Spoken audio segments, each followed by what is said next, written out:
What's going on, people? Welcome back to Nick J. Francis' channel once again. I'm just watching the end before we get into the Arsenal game. Just at the end here, extra time. Tottenham Hotspur have just scored. I think that's Brendan Johnson. It's just got a goal. No, he's Brendan Johnson's had the shot. And who is that? Dominic Solanke. And it's Solanke that's gone and made it 1-0 to Tottenham Hotspur over Tamworth. Non-league Tamworth have taken Tottenham Hotspur all the way to extra time, which is, look, it's an amazing feat for them. That's what the FA Cup's all about. Tottenham obviously have the firepower in Dom Solanke and Son and all these guys, and they had to dig deep to get these players off the bench and come in, but ultimately go 1-0 up. And let's see if Tamworth can get back into it. But anyway, we're here for Arsenal versus Manchester United, a classic game, one of the classic fixtures in Premier League history. Manchester United obviously have had a fall from grace. Arsenal as well have had a fall from grace, a slight resurgence to grace, but are obviously lacking trophies. That's the big thing for us right now. That's the big talk of Mikel Arteta and all the rest of it is he needs a trophy. 5 years managing the club. He had the FA Cup is the only trophy he's won. He's got 2 community shields as well, but the real trophies, he's won one FA Cup in the first season when he came to the club and nothing since. And when you look at it this season, you'd have to say this is probably Arteta's best chance at winning the trophy, realistically. We're in the league. It looks like Liverpool are running away with it.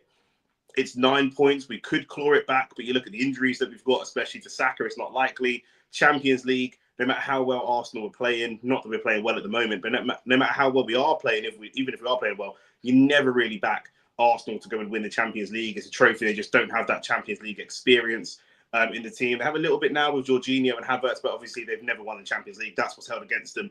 The League Cup in midweek played against Newcastle, 2-0 down. We have to go to St James's Park and turn around a 2-goal deficit. Very, very unlikely to happen realistically. So you're looking at it and saying, actually, this game today is really make or break for Arsenal's season because this is the trophy we're the most likely to win. We're playing Manchester United today, who are the holders. They've had a bit of a resurgence. They're very we're not sure what to expect from them when it comes to the new Manchester United with Ruben Amorim. Arsenal, we've been a little bit inconsistent as well, but better than Manchester United, if we're being honest. But we are the record FA Cup holders. We have FA Cup experience, both in the manager. The manager, Mikel Arteta, was the manager as a coach. He is the captain. He won the cup with Arsenal, I think once, maybe twice. Obviously, Saka's won it. A lot of those players that are still there are players that have previously won the trophy with Arsenal as well. This is the best chance for Arsenal to go and win a trophy. So there's a lot of pressure on this game. We're at home. Looking at the teams, to be fair, we'll get into teams now. I think that we have the advantage, in my opinion. And the real worry and concern is about the attack. And we're going for something a little bit different here. David Raya in goal, Lewis Skelly and Timber, fullbacks, centre-backs, Gabriel and Saliba. I think that's really important just to ensure consistency. We've been playing with Lewis Skelly at left-back. He's been playing well. Let's just keep doing it. He's done it against big teams as well. The midfield, a little bit better balance. In the last game, we saw Jorginho, Marino and Rice, which is not really what we want to see. We've got Jorginho, Marino and Odegaard today. Should be okay because this is a game where we're expecting Arsenal to dominate the ball. So we should be okay with Jorginho in there. I do worry a little bit about Jorginho because Manchester United are a very good counter-attacking team, but I think that midfield's got a bit of balance. Odegaard comes back into the team. Martinelli out wide, back on his left-hand side. The reality is we saw it. We experimented with it. Martinelli cannot play on the right-hand side. He just can't. He hasn't got any type of left foot. He has to get down the byline. It's too one-dimensional. It's too obvious. He needs to be on that left-hand side. Gabriel Jesus on the right-hand side with Kai Havertz. And Kai Havertz and Jesus are probably going to link up and switch positions from time to time. We have goals in this team. Odegaard can score goals. He can create. Martinelli has not been at his best, but he can still score goals. And Jesus has been on good form recently. Havertz, as much as he's not a very tidy player, still is a goal threat and is got himself amongst the goals so far. Do you know what I'm saying? So Nathan's already in the chat. Nathan here, nice and early. Yes, Nick, United win today. Been praying all week. I mean, Shane thinks that we are a bit of a wounded animal at the moment. He thinks that because we're a wounded animal after that Newcastle game, we're going to come out and be aggressive. And if we come out and be aggressive, we're going to create chances for you guys. If we come out and play too aggressive, I can see that. But I still see Arsenal winning 2-1. I still do. Obviously, the Newcastle game is a horrific game for us, but we haven't been bad this season. Like, apart from the silly red cards, I don't think we're bad. We're second or third in the league. We're second or third. I think we're third or fourth in the Champions League.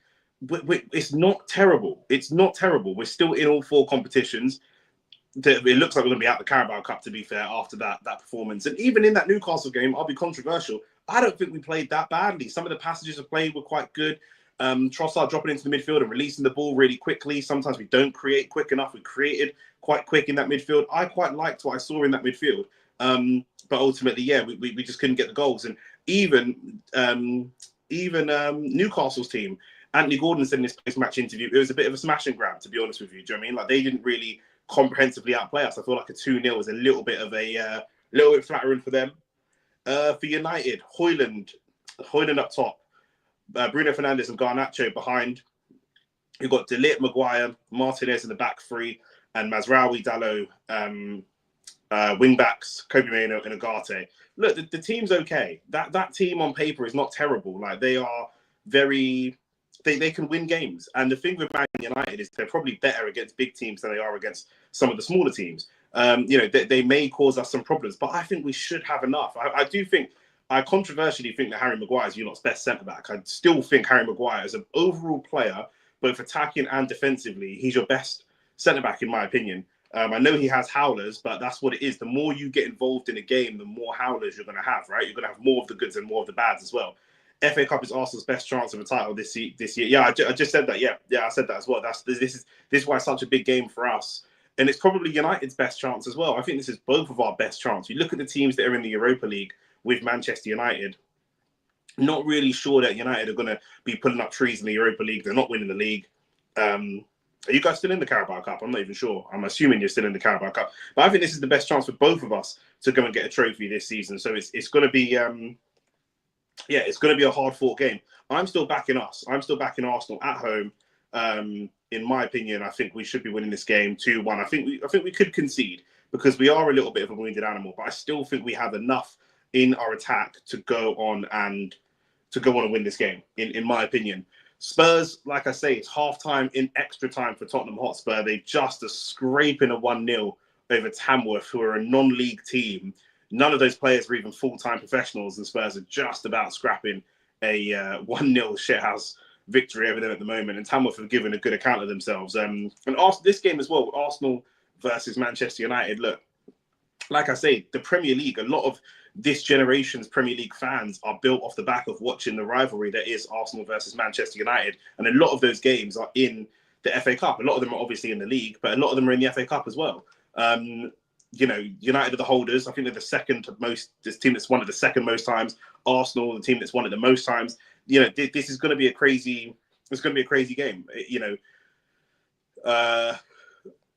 I just put it on my TV. They're looking at the goals from corners and different things like that. I think we've struggled to score goals from open play, but I think Jesus, Havertz, Martinelli. I'm not too mad at that. The reality is Havertz, Martinelli, and Saka is our starting. It's our typical when we've got a fully fit team. That's what the manager normally starts. Saka is obviously injured, so we're dropping Saka out and we're putting Jesus in there. That's a downgrade, but it's not a massive downgrade in my opinion. It's not the same. It's not huge, and we're putting him in. I think he's got 6 goals in 6 games.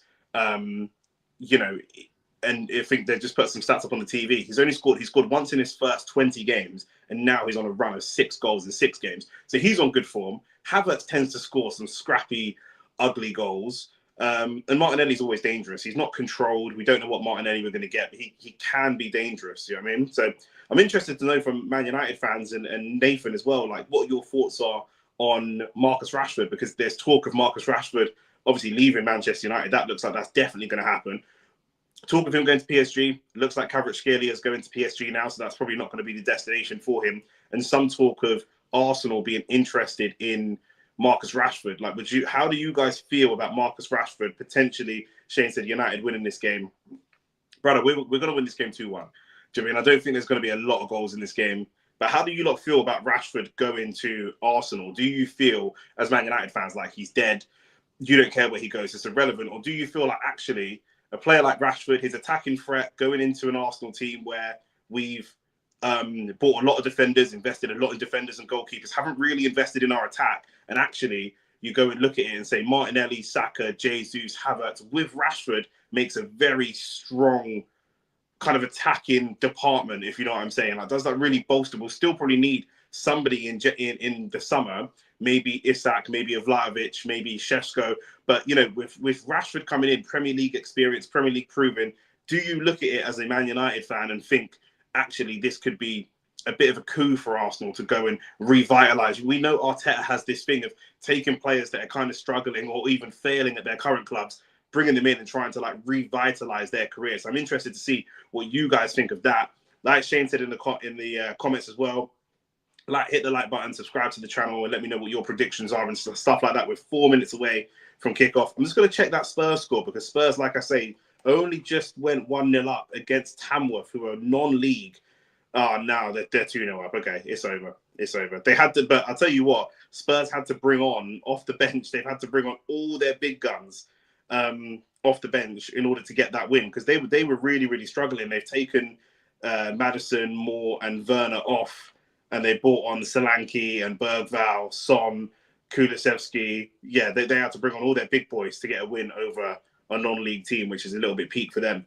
But the teams are just walking out right now. Again, just looking at how I think this game's going to play out. You've got Dalot running into, who's going to try and overlap. He's up against Timber. You know, Timber, I really like the idea. I don't want to drop Miles Lewis-Skelly because he's been playing really well, but I do think one player that's going underrated, you know, we're talking about Saka all the time. That's the player that everyone's talking about. I think this team misses Ben White.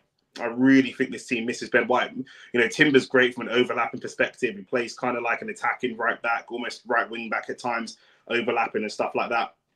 As a solid defensive right back option, Ben White I think he's brilliant. He does get forward. He does go and get crosses in the box and stuff like that. He's quite non-emotional, I think, Ben White as well. That's the other thing. We have quite an emotional team. Ben White brings a bit of peace and calm to the Arsenal team, which I think that we need at times. You know, when we're trying to put crosses in the box, we're trying to header. He's a threat from set pieces as well. I know, you know, we don't need more threats from set pieces, but, you know, we can always score more set pieces. I think this team really misses Ben White. Amarin up hugging Arteta just before the game here.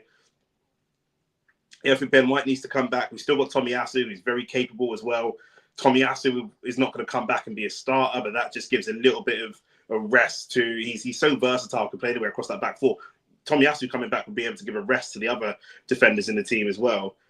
So that's really, really valuable for us as well. So we have quite a few players out injured at the moment.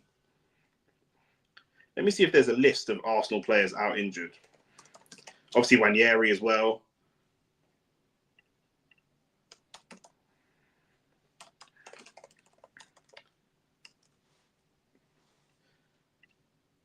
Let's see.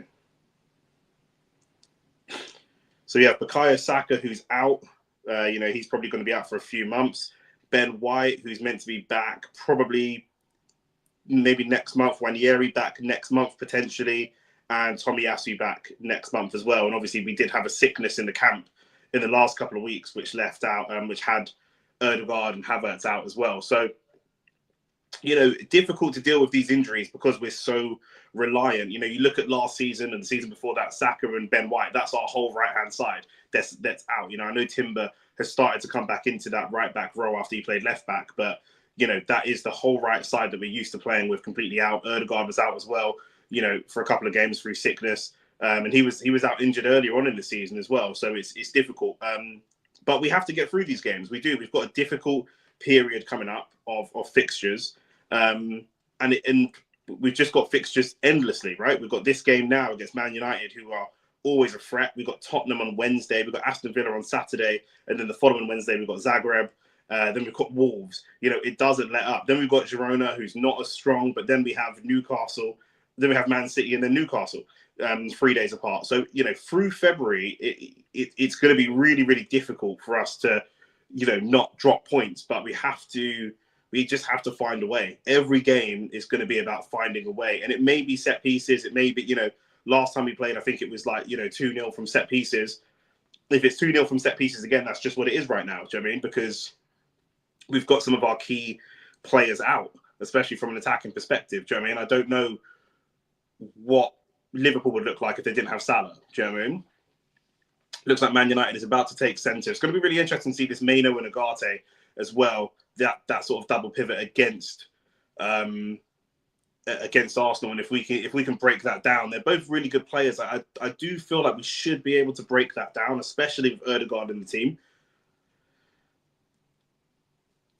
Raya going to take a goal kick. Man United just tried to go long, and I think Man United will try to go long and go direct quite often here.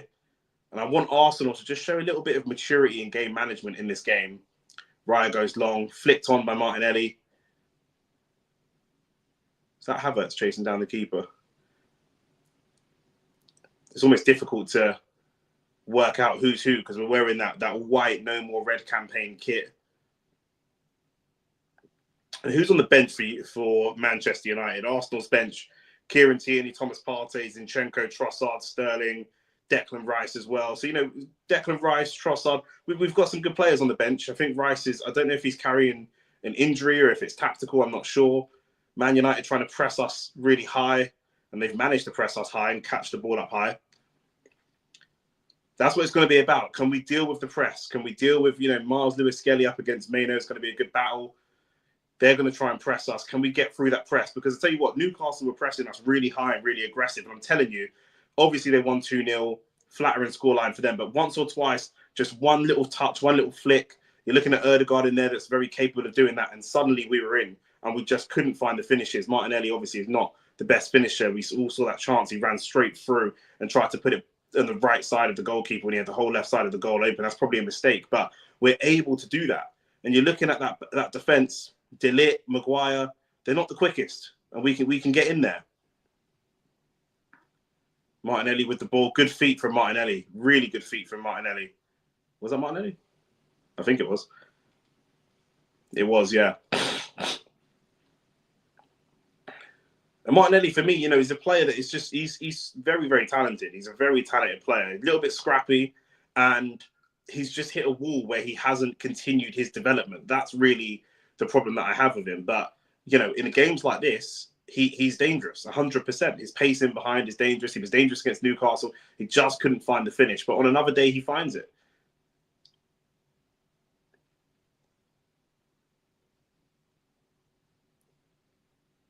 I'm not really happy with this. Only 2 minutes in, I'm unhappy already. But, we're not really playing the ball out. Arsenal meant to be one of the better ball-playing teams. We've got Marino in there, Jorginho in there, Ødegaard in there. And it still feels like we don't have a player who can drop into the midfield and receive the ball in the half turn.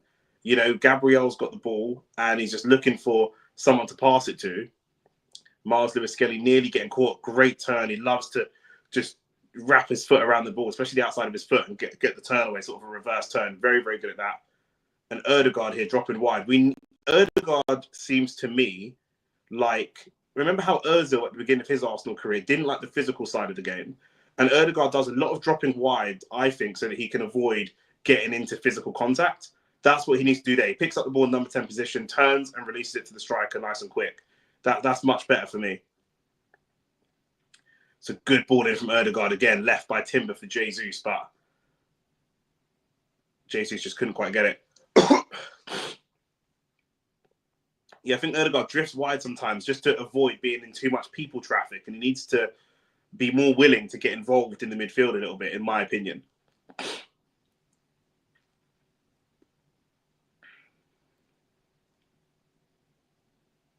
Our defence, we've got Timber, we've got Lewis-Skelly. They're very good progressive defenders. But when you've got Ben White in there as well, maybe Tomiyasu, arguably, it's such a solid defensive defence. You're just not going to get through. With Miles Lewis-Skelly in there, he's going to step into midfield and try and play some football. Timber's going to do broadly the same. So I think that's where Man United are going to get opportunities to come forward and score goals. But when we play really defensive, we're able to shut teams out. Let's see what Jesus is going to do. Difficult game for Jesus. Frustrating game for Jesus because he's one of the players that's been on form. Speculative cross-in from Ødegaard. Jesus has been on form in the last few weeks, and now he's been moved out of his position because of the lack of versatility from Kai Havertz. So that's got to be a little bit frustrating for him. He's now got to play the whole game on his weak side. It's a great ball from Ødegaard. Lovely ball. Jesus gets onto it, but just can't quite get a good cross. And that's what Ødegaard has to do. That's what Ødegaard has to do. Break down that defense. I really like that. They're sitting in a defensive block, but we're able to find passes that can create opportunities. That's good. That's exactly what I want Odegaard to just focus on doing. If he gets involved in some goals, then that's fine. But really, just focus on passing the ball and breaking down. Now Arsenal go and press Man United up high, and Saliba should deal with Højlund. That's good. Nice. Odegaard. Oh, that there is what Odegaard doesn't like. Big hit from Ugarte and absolutely flattens Martin Odegaard. And that there is exactly why Odegaard plays out wide and doesn't drop into the midfield. That being said, he can just receive that ball in the half turn and turn away. That wasn't a foul. That was a good hard challenge. But if Odegaard receives the ball in the half turn and turns out, then maybe Højlund, maybe Ugarte goes into a standing leg or something like that. He can go and get himself a foul. He can go and get himself a free kick.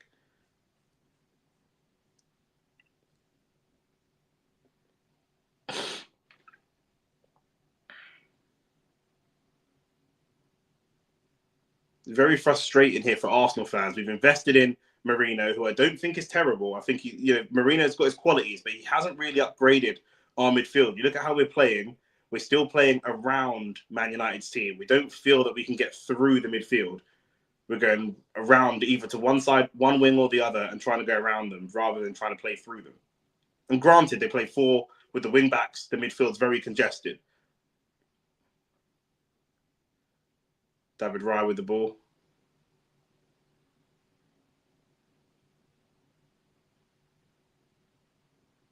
See Odegaard dropping deep again to find big pockets of space where he can play the ball. He wants to start deep and then slowly progress, which is fine. But sometimes, you can come forwards and, get yourself into better positions. Martinelli up against Ugarte. Martinelli tries to get beyond Ugarte. Good challenge from Martinelli, but Ugarte holds it off. Ugarte's looking good already. Ugarte's looking really, really good. Really, combative midfielder. Probably the most combative midfielder on the pitch, if we're being fair, across both teams. What we have to do is rope him into a trap. Let Martinelli take some physical contact, but get yourself a foul. Play the ball into Odegaard, play the ball into Martinelli, and let them pop it straight back. Let's get him running. Bounce the ball around him and make him run, because he's making challenges all the way up on Odegaard in our own half and all the way back in the right back position. Let's move him around.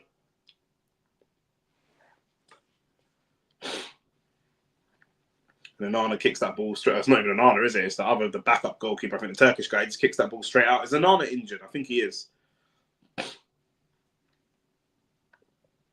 I'll be surprised if Arsenal can keep a clean sheet with Timber and Lewis Skelly on the pitch. However, we should be able to outscore Man United. A 2-1, maybe a 3-1. Jorginho there, risky pass. Or Merino, rather. And Merino was meant to be this player that won the most duels in the top 5 leagues. Mazraoui's just given away a foul on Martinelli, and I'm not sure how much contact there was, but yes, we lost to Nottingham Forest the last time we played in the kit. Some people think the kit is cursed, but I don't believe in curses. Do you know what I mean? It's a game of football at the end of the day. It's 11v11. Man should be able to go on there and win. And we lost, but what happened? What did Nottingham Forest do with that win? Nothing, bro. Do you know what I'm saying? No, I don't know about these, man. They ain't going nowhere. They're fighting us at the moment. They're going to be back in the Champions League next season, the way it's looking. So, shout out to Nottingham Forest.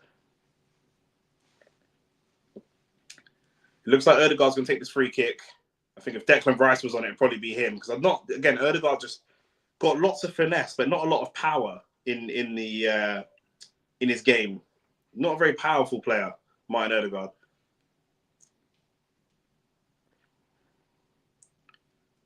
Just waiting for this free kick to come in. He plays it back to Jorginho. Jorginho plays to the back post. That's a good free kick worked routine. I think Merino was offside. Yeah, Merino was meant to be this player that was going to come in and win duels and different things like that. And he's good in the air and he's good in certain little spells, but as an overall player, he's not the best. Just offside. That's a good line. It's a good defensive line for Man United, to be fair. I have a concern that we've been so good at set pieces, and everyone's talking about Nicholas Yeover and how good he is as a set piece coach. And I think that we're getting into a point of just overcomplicating some of these set pieces now and really trying to overthink them. The goalkeeper's kicked it straight into touch again, so we know straight away this goalkeeper's distribution isn't the best, which means they're not going to be able to play the ball out. They're going to have to go long, and they've lost the ball again. Oh, Lewis Skelly just caught in possession. Oh, and that's a foul on Gabriel by Garnacho. Gabriel did well to kind of draw that foul. He's done really, really well to draw that foul. I doubt the ref's going to give a yellow. Oh, it should be. His studs are up. His studs are. He's gone in straight studs up. I think I think that could be a yellow card. No, the ref's going to give no card there. He went in with his studs up a little bit. It looked like he was trying to pull out of the challenge, which I think is what saved him. But that was on the edge. That was a dangerous challenge, in my opinion. Screaming like he could have died there, bro. He could have died. He would have. Nathan, his studs are up. He's gone in with his studs up. That's the reality of the situation. These refs are awful. You've got to make sure that you get them free kick. Even with you lot's game against Liverpool, the refs are awful. Absolutely awful refereeing.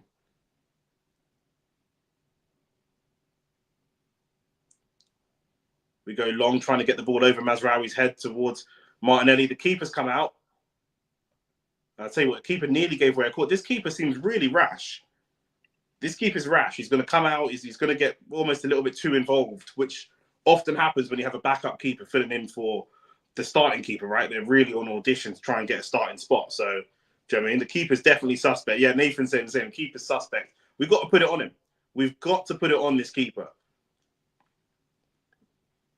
Any chance we get to shoot, let's get a shot going. Lewis Skelly, good throw in. Havertz just pulled out of that challenge. Havertz tries to get a shot away. Jorginho winning headers. What's going on? Højlund, another foul on Gabriel.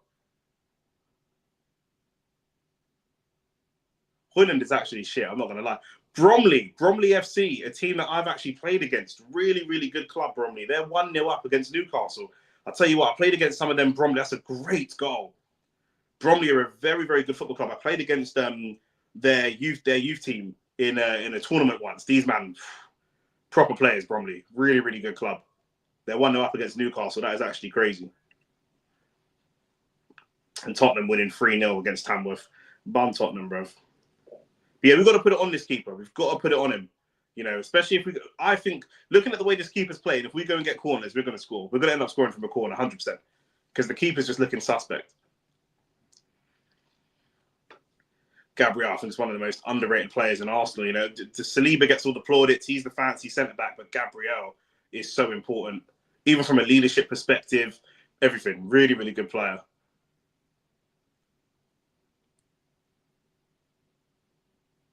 Ødegaard puts the cross in that time. And Arsenal get their head on it first. I think Gabriel did get his head on it, but it's gone wide. Sometimes, not every time, but sometimes I think we've got enough time to bring that ball down. That time we didn't, but sometimes we have enough time to bring that ball down. I would say that the free kick wasn't the best. What we want from that free kick is that we whip it right in so that all Gabriel has to do is just put it on target and it goes in. From there, that was a little bit high. Maybe it's caught in the wind because it is quite windy and cold down in London. And, but I still feel like that the free kick wasn't the friendliest for Gabriel to do as much as he might want to with it. Good header from Gabriel. Straight back to, is that Havertz or Martinelli? It's got to be Havertz the way he's moving. Martinelli crossed. That's so much better for Martinelli. Just touch and get the cross away. Just touch and get the cross away. Don't even try and overcomplicate it. Ødegaard. Timber, can he find the cross? He can. It's blocked away well.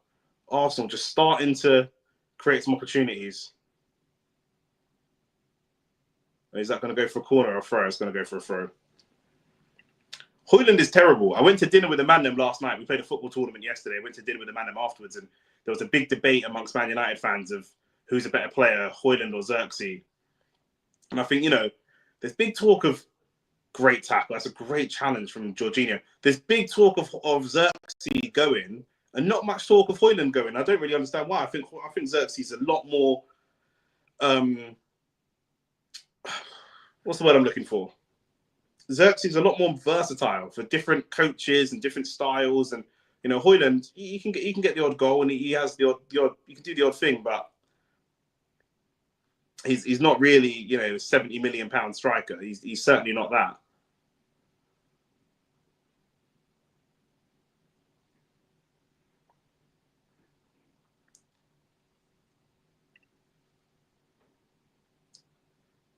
Jesus just pressing Martinez. Dalot. Oh, Dalot's rattled as well. He tries to clear it, but he can't.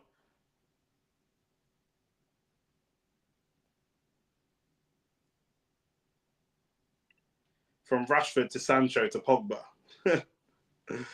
Brother, we know what it is already. Do you know what I'm saying? The IC3 agenda is real. It's a good little ball over the top. Can we get any touch on it? That keeper comes out well, to be fair. Yeah, I think Xerxes is like, he plays that sort of Bobby Firmino style of football where he's not quite a number 10. He's not quite a out-and-out 9. He kind of sits in the middle, like a false 9 or a second striker maybe or something like that. But after, he got here, 3 months ago? And after 3 months, they're like, yeah, he's dead. Let's get rid of him. I can't believe it. It's a good ball through to Dalot. What can he do? Oh, I was offside.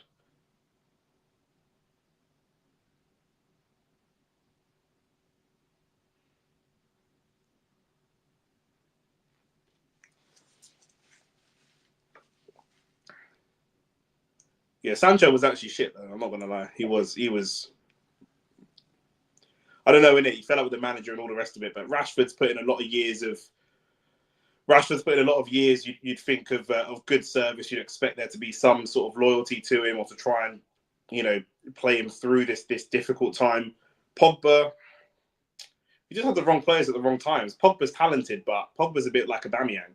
He's going to be great when the team is doing well. Pogba is not a player that's going to pull your team out of the trenches the same way that Aubameyang is not a player that's going to pull your team out of the trenches. That's great play from Timber and Ødegaard. Great flick again. Can we find a chance? Martinelli, is he in? It's 1-0. Is he offside? The flag's gone. I do think he might have been offside. Martinelli's protesting, but I think that he might have been offside. Ødegaard plays the ball through, and it's actually a ball for Havertz. But VAR surely is going to... Is there VAR in this?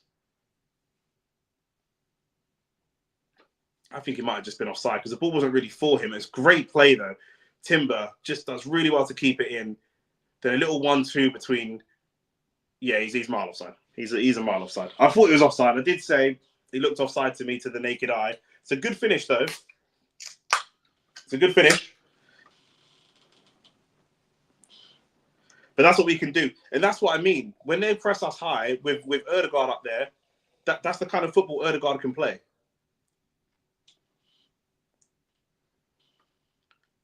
One or two passes and then suddenly we break that team down. We did the same thing against Newcastle.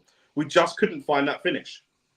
And I know man get emotional. Man are telling me that I'm waffling and we played terrible. I disagree. I just don't think that we did play terrible.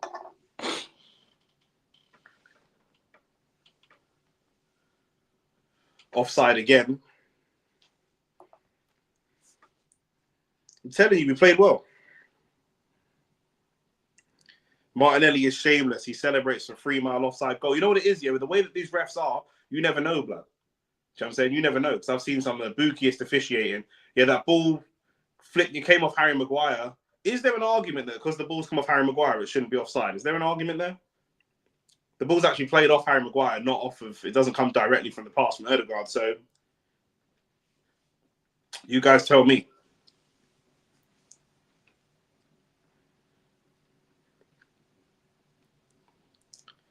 The keeper's finally found a pass which he can keep inside the lines. That's a good start. And neither team really playing football. It's just up in the air, 20 headers back and forth. It's like I'm watching beach volleyball.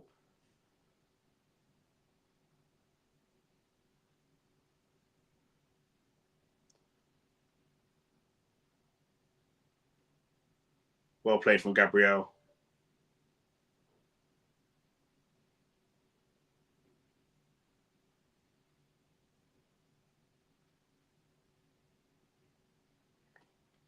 Man United putting a lot of pressure on Arsenal, but Arsenal dealing well with the pressure. Man said y'all always thinking out the place. Aren't you man like 14th or something? Just focus on saving yourself from relegation. Every man's thinking out the place. You man play exciting football but then get relegated. All right. Shout out to you, man.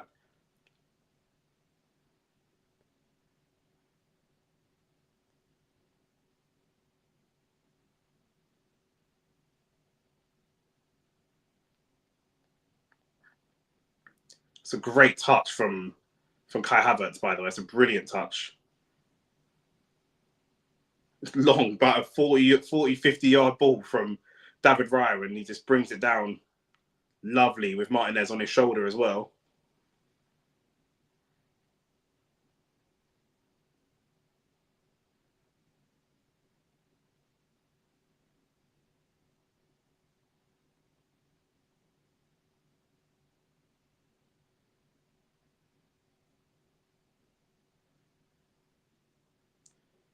Again, playing through the press really nicely. Ball over the top to Martinelli. Can you find a shot? Let's pop it off. It's a really good play from Odegaard. Couldn't find that touch, that last little touch from Jesus. This is what I said against Newcastle. We're going to be able to play through the press, but it's 20 minutes in and we haven't really been able to properly challenge the keeper yet. Do you know what I mean? So we're playing through the press well, but we're not going to be able to do that for the full 90 minutes, although Man United may not be able to press us aggressively for the full 90 minutes. But we've got to be making this count for something. Keeper with another dodgy pass. Oh, Jorginho. And Jorginho brings down Maino. Good battle. I like that. Jorginho gave the pass away and then obviously had to make up for it. I don't mind that.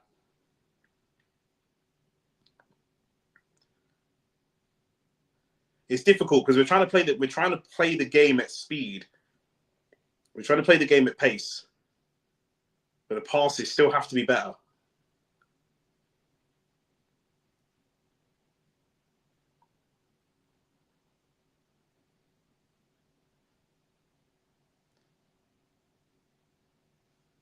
Garnacho now. Garnacho being able to go on his first run. He's probably the main danger man, in my opinion.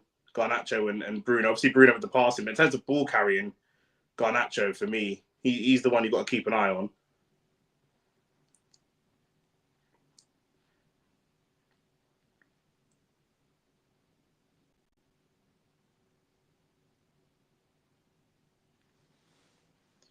Now, Man United's turn to see if they can break down this low block.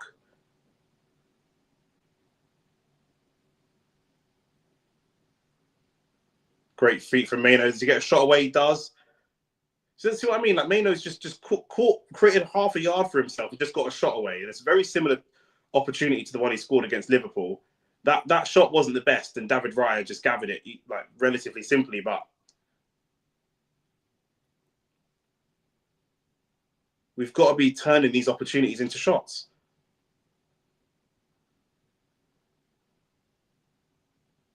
Oh, Harry Maguire with a big tackle. Harry Maguire coming forward. He can be dangerous when he comes forward, Maguire.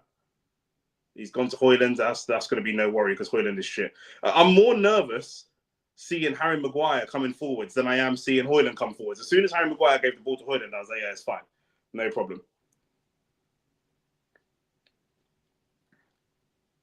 Odegaard finds an absolute peach of a pass to Jesus, but there's not a lot of support. We look slow in offensive transitions. We've got the ball. We've won the ball off Man United when we're defending, and the actual transition to go into our shape and get an attack going takes far too long in my position. We like to attack from here, slow, controlled attacks, but when the game's open like a basketball game, you can go and get yourself a goal.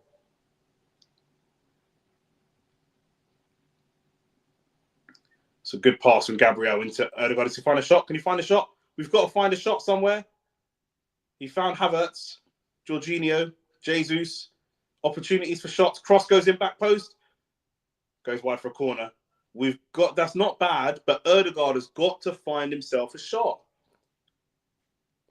He has to. He's on the edge of the box. He was straight in there. It's a good cross, to be fair, from Jesus. I like that cross.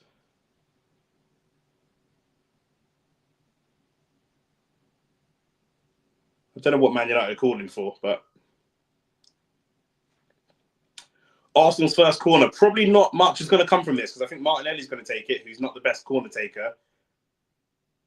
And he takes a couple of corners to kind of get himself warmed up for a corner. Do you know what I mean? The odds of him putting a corner right onto Gabriel's head straight away is very slim. But obviously with dangerous corners, he just has to put this into a dangerous area. All Arsenal players congregated together, having a little meeting at the back post. David Raya receiving some medical attention, but I think he's going to be okay. So they pressed him quite aggressively, and I think he did take a hit after that last. He cleared it, but then I think he took some contact afterwards.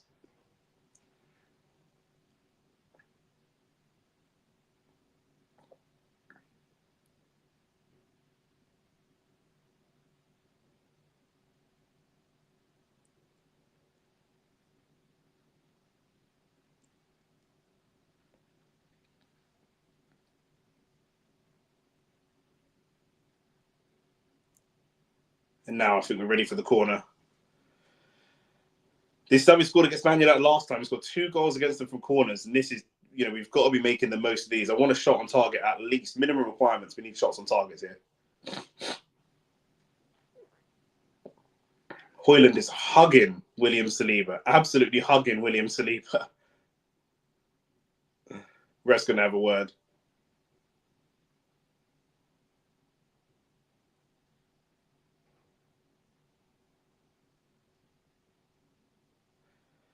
This goalkeeper doesn't seem confident at all. Let's put it on this pussy, oh. Come on.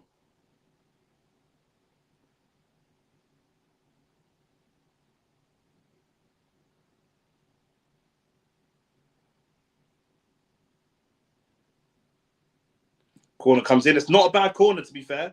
That was a good corner. Better than expected. Ødegaard can pick this up. No, he's going to leave it and take the throw.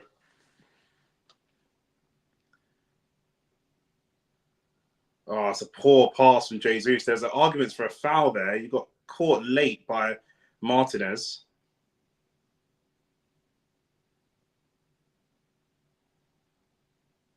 There's another foul there. Mano on Timber, I thought was a foul.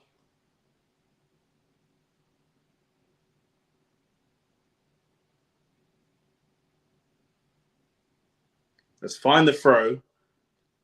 We just play the game too slow. It's like we're a good team, but we don't have confidence. We don't believe we're a good team because we don't even want the ball in play.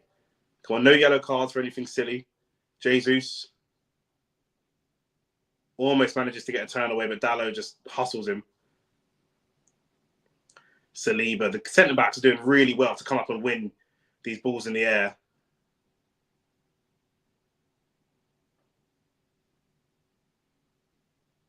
Foul on Jesus. It didn't look like a serious foul, but the ref is going to give a yellow card. I think that's just an accumulation of fouls. I think we've seen far worse fouls than that in this game, but that is going to be Martinez on the yellow card. That yellow card seems harsh. Let me see it again. Yeah, that's harsh. That's a harsh yellow card. Ref's bottled that one a little bit. The ref has bottled that, I think.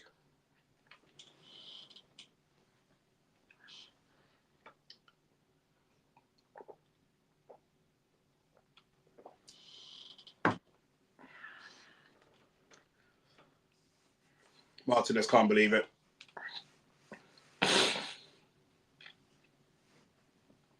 What treatment is Jesus getting? Get medical treatment for that.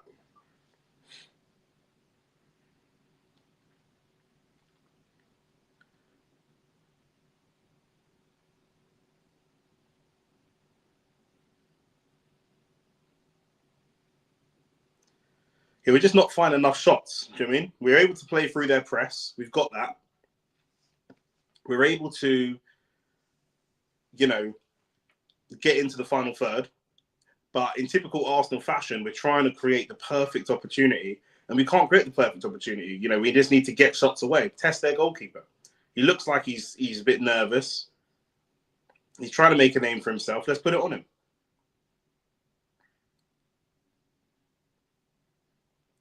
Jesus is still getting treatment, and I'm not sure what for.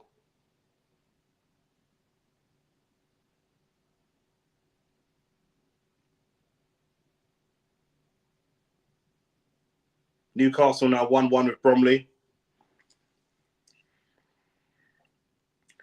We're getting corners. We need to make the most of these corners. Well, set pieces, I mean. That corner was good, though, from Martinelli. I wasn't expecting a cross that good. From the back post, it was nice. High, whipped. You know, maybe a little bit too high if we're really, like, you know, nitpicking, but it looked like a good cross.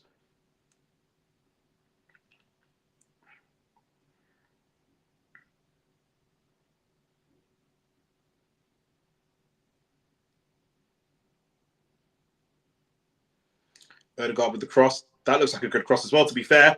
Oh, I think the keeper got there first. Was there a punch on that? That looked like a really good cross. That was better. Much, much better.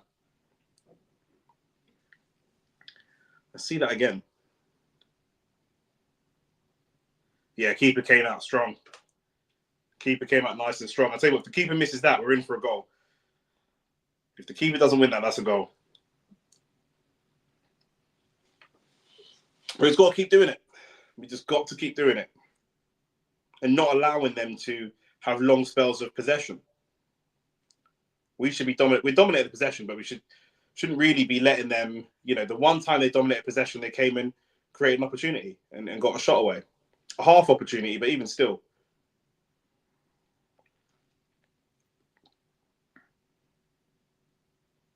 We just need to be a little bit more goal urgent. Do you know what I mean? At the moment, we're more focused on controlling the game than getting the goal. And we need to change that. Harry Maguire wins a header. Oh, that's no foul from the ref. Well, then the ref blows late. That wasn't really a terrible foul from Bruno, but it's one of them ones. He's come from the blind side. He's come from the wrong side of the man. So he's had to go through him to get the ball.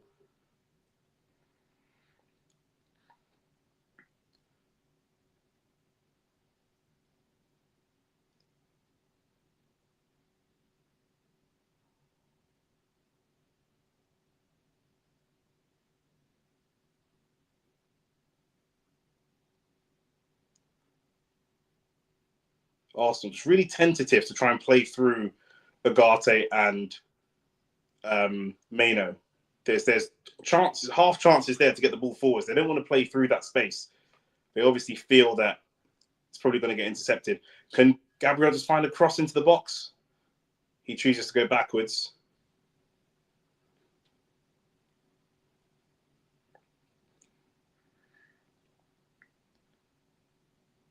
David Raya goes long. That's a good ball. That's a good touch. Is that Jesus? Jesus is really good at that. That's what we need from our striker. Martinelli, what's he going to do? Finds a cross. That's a good cross. I think we're going to struggle with these crosses, to be fair, if they're not from set pieces, because Maguire is good in the air. De Ligt is not terrible in the air. Martinez is 50-50. I wonder if we can catch them out. Just look like we're going for a cross and then just go for like a low-driven pass. Oh, that's ref. That's a foul as well. That's a foul. That's got to be a yellow for Bruno. No foul. No yellow. That Bruno one was nasty. Havertz breaking out some step overs. Well overlapped by Timber.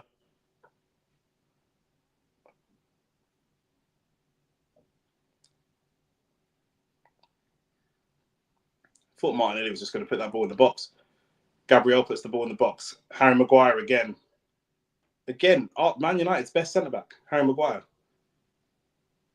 In terms of actually doing things that a centre-back is supposed to do. Garnacho now. He hasn't got much support, but he might run Saliba. He does run Saliba, get the shot away.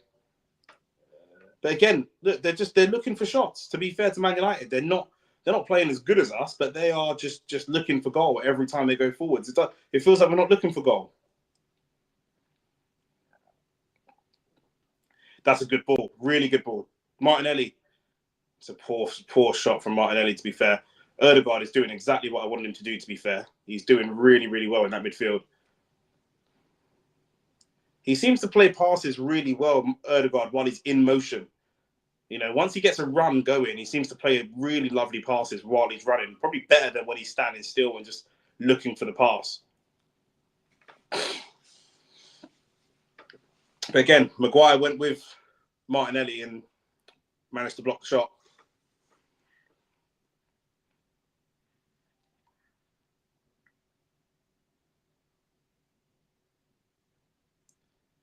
And Harry Maguire here looking like one of Man United's better players. And he's so disrespected. Different managers have come in and, you know, what is it? I think, was it Ten Hag came in and said, look, I'll be honest with you, you don't really have a future in this team. You know, now Ten Hag's gone and Harry Maguire's putting in these types of performances. He's got really, really good mentality, Harry Maguire.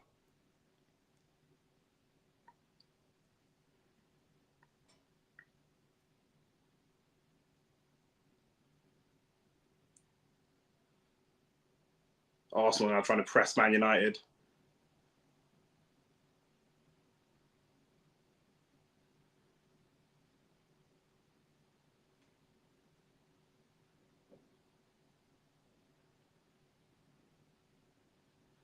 Can Man United find a shot? They've done better than us at the moment of turning possession into opportunities. We have a lot of possession that we just don't really turn into anything.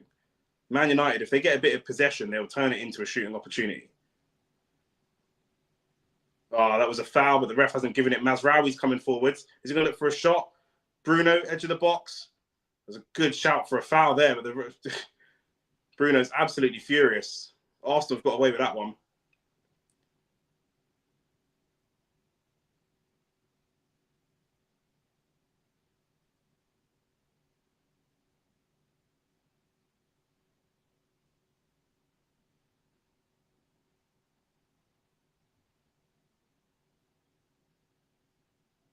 Bruno gets a yellow card for dissent. Let's see. I thought that first one was a foul. That wasn't given. Then Jesus just on the back. I do think. Does he go? I feel like Bruno goes over a little bit easy, but then is his foot? The boots come off the foot.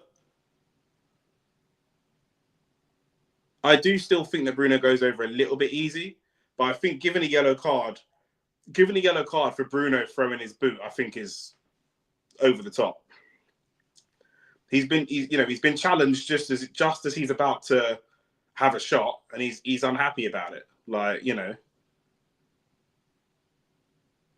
looks like Raheem Sterling's going to come on, which is odd. Not sure how I feel about this. I guess who's he coming on for? Probably Jesus. Did Jesus get injured? Jesus is getting stretchered off the pitch.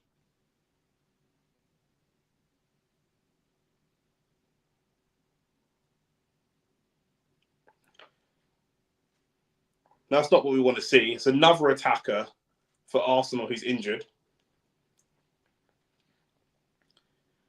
I will say about Sterling, I guess he's more direct. Sterling obviously is at a point in his career where he's kind of winding down his career. He's won everything there is to win in the club world. You know, he's not too bothered. But I think there's such minimal contact on that challenge from Bruno.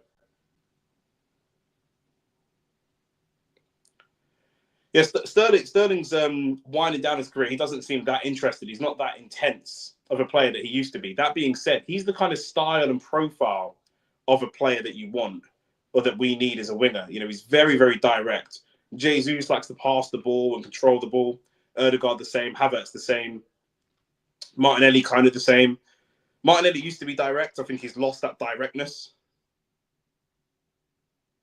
Oh, it's his knee. It looks like it's his knee. And he's had knee problems before. It was his knee the first time. That could be a problem. That could be a problem because it's the same knee that we've seen injured before. So Jesus is so Sterling's on, Jesus is off. I hate injury-prone players, even if they're the most important players. I want them to go. I'm inclined to agree with you, but I will say that I wanted Partey gone not this summer, but last summer, and he's turned around and been one of our best players this season. So they can turn it around, but it's just luck of the draw, isn't it? The thing with injury-prone players is when you're a manager, you want to kind of control as much as you can control. And with these players that are injury-prone, you just can't control anything. You just can't control when their knee's going to pop or anything, you know. But Thomas Partey's turned around and he's played more games for us so far this season than he's played ever in his Arsenal campaign. And we're only in January, and he's been really, really good. And he would have cost, you know, he would have cost a lot of money to replace, but also how much money has he lost us from trophies we could have won if he was available? So it's a difficult thing to kind of quantify. Let's see how Sterling does, though. I think Sterling, in moments like that, we're not going to be able to go long to Sterling the way that we could go long to Jesus. Jesus is a much more physical player, but Sterling's a much more direct player. Sterling will just look to go direct to goal. He'll just look up and run at the goal. A very, very simple winger. He's not going to look to try and do anything too fancy. Availability is the most important, 100%. Listen, I'm inclined to agree with you. You know, I agree with you. And we've had a lot of injury-prone players over the years. And like you said, like I say, if you're a manager, how do you manage that player? Do you mean how much trust do you put into that player and their ligaments and knees and all that kind of stuff? You know. Lovely play from Odegaard again, able to just play one pass through Odegaard is able to break down that Man United press. But it's here in the final third. Miles Lewis-Skelly finds a pass and it goes out for a corner.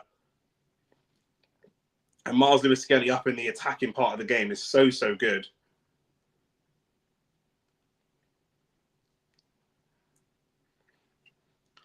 Corner Arsenal, come on.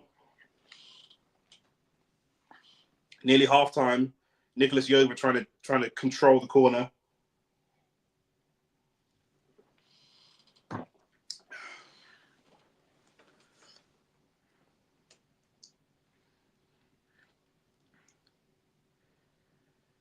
It was a good corner last time from Martinelli. I want to see something similar, maybe just a little bit lower, because I think Gabriel got under the ball. Just want it a little bit lower, whipped in with pace and power, and all we have to do is just guide it into the net. We don't really want to be having to take the sting of it out.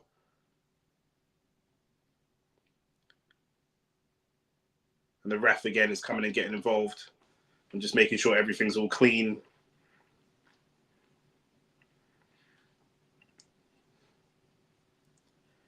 Arsenal have no shots on target so far. 3 shots, none on target. Man United 2 shots, both on target. Martinez and Bruno Fernandes both on yellow cards. Corner comes in this time. Keeper gathers really well. Not going to lie, you lot are playing good. We played this way against Newcastle as well, but we just didn't get the goals.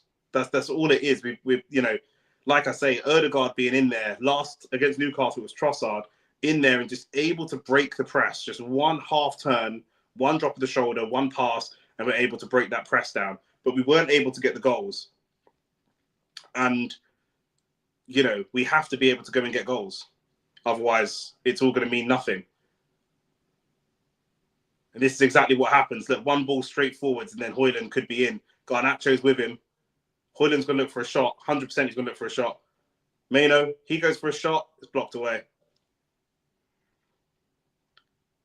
Martinelli running. Agate's with him. Skips beyond Agate. Keep going, Martinelli. Can he go? Can he cut in? Can he find the cut in? He's got De Ligt there. He took too long to cut in. And De Ligt came and made that tackle. Really well played from De Ligt. You could see he was just thinking about it and timed the tackle at the right time. We've had no shots on target in the first 45 minutes, despite dominating the possession, dominating the football, which is just not good enough. Sterling, his first opportunity to show us what he's all about.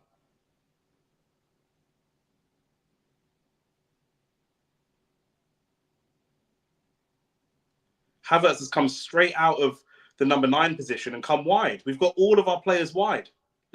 We can't score a goal from wide. We need someone in the box.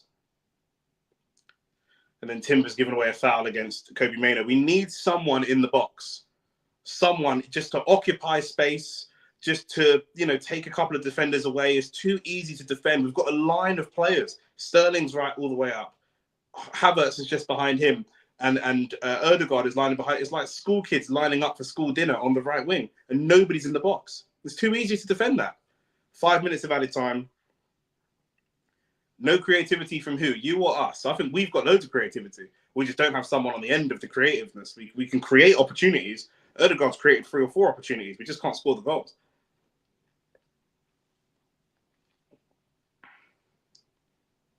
Sterling intercepts, and Havertz just absolutely sandwiched between Bruno and Ugarte.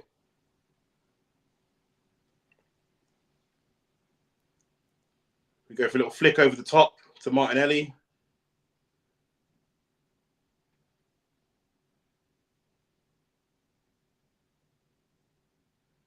Arsenal showing a little bit more urgency to try and Ødegaard just caught in a challenge, and it's a foul. I do think that was a foul. Soft foul, but I do think it was a foul.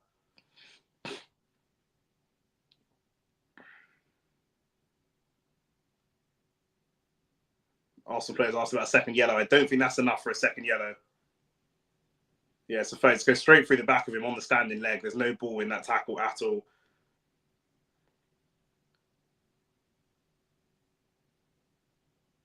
Just feel like Ødegaard is just not quite robust enough. He's not quite strong enough. You know, we need someone that can be really physical in that midfield.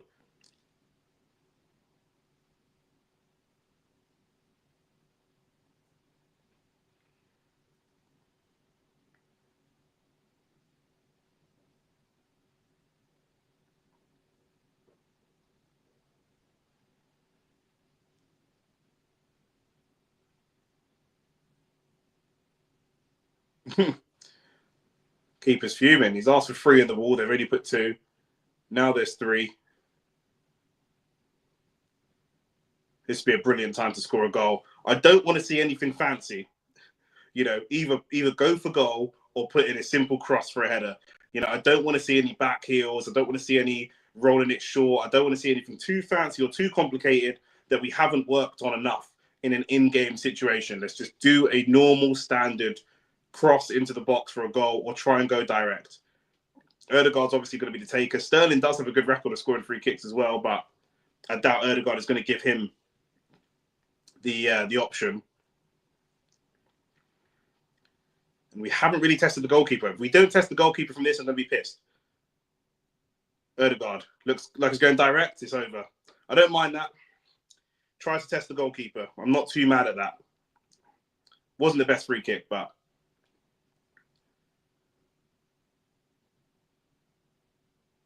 he's got a lot of power there.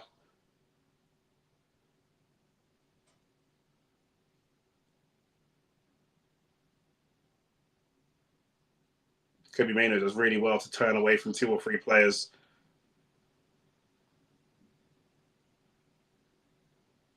And Gabriel's going to see that out. Yeah, Mainoo doesn't even bother trying to battle him.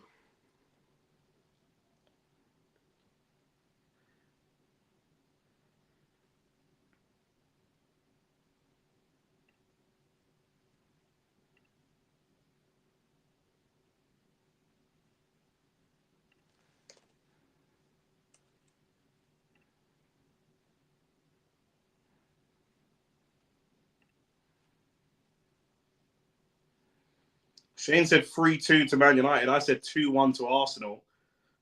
I mean, my prediction is looking better, but not a lot better.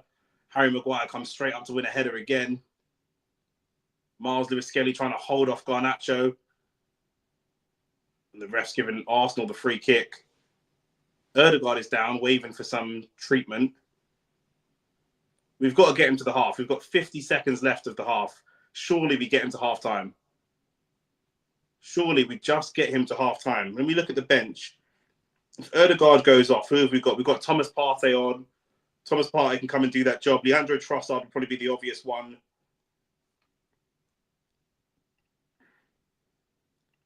Yep, 2 injuries. Yep. It looks like, you know, Ødegaard might even go off at half-time. Let's see. We've probably got time for one last attack, Arsenal. Miles Lewis-Skelly now. Can he progress the ball?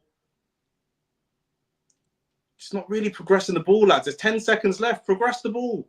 Get the ball forwards. We're just standing there with the ball in the halfway. Now we're going to go long out to Sterling. He's probably going to lose that battle. He wins the header.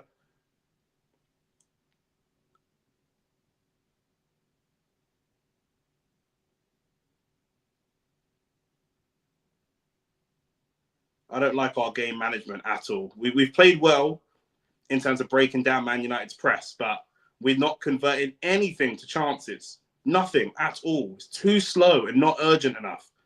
Garnacho comes forward, flicks the ball over to Mazraoui, but that goes out. And that's half time. Himanshu, what are you saying, bro? Half time in the Arsenal Man United game, 0-0. I predicted that we would win 2-1. That prediction is still kind of on, but not really showing too much in the way of urgency right now. I'm not going to lie. Let me just have a look at Arsenal. More and more injuries mounting up. Jesus had a knee injury, recurring knee injury, which has happened again. He's had to go off for Raheem Sterling. And it looks like Ødegaard is carrying a bit of a knock as well and might not be able to get through the second half. Bear in mind, we've got a North London derby on Wednesday. You know, that's going to be important when it comes to the league and everything like that. I don't know how we're going to fare. And we're going to have to see. We do have some talent on the bench. Thomas Partey is still on the bench. Trossard, Zinchenko, and Declan Rice all on the bench. We've got some options. United's bench probably stronger than ours, to be fair. Xerxes still to come on. Amad Diallo, Anthony, all to come on. Christian Eriksen, all from like an attacking perspective.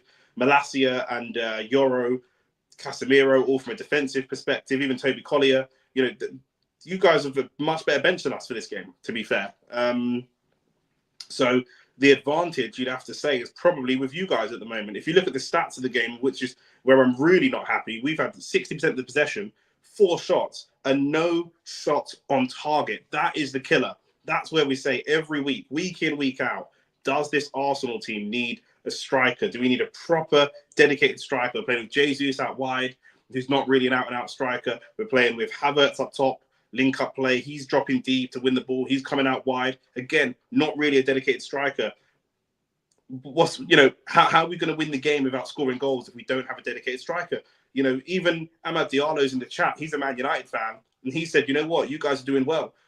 Man United are pressing us really high, really aggressively. It's really difficult to play through that. Ødegaard receiving the ball in the half turn, getting on the half turn, setting us away. We were playing through Man United's high press really, really well. But we're not getting any chances. We've got no shots on target. We've not tested the goalkeeper at all.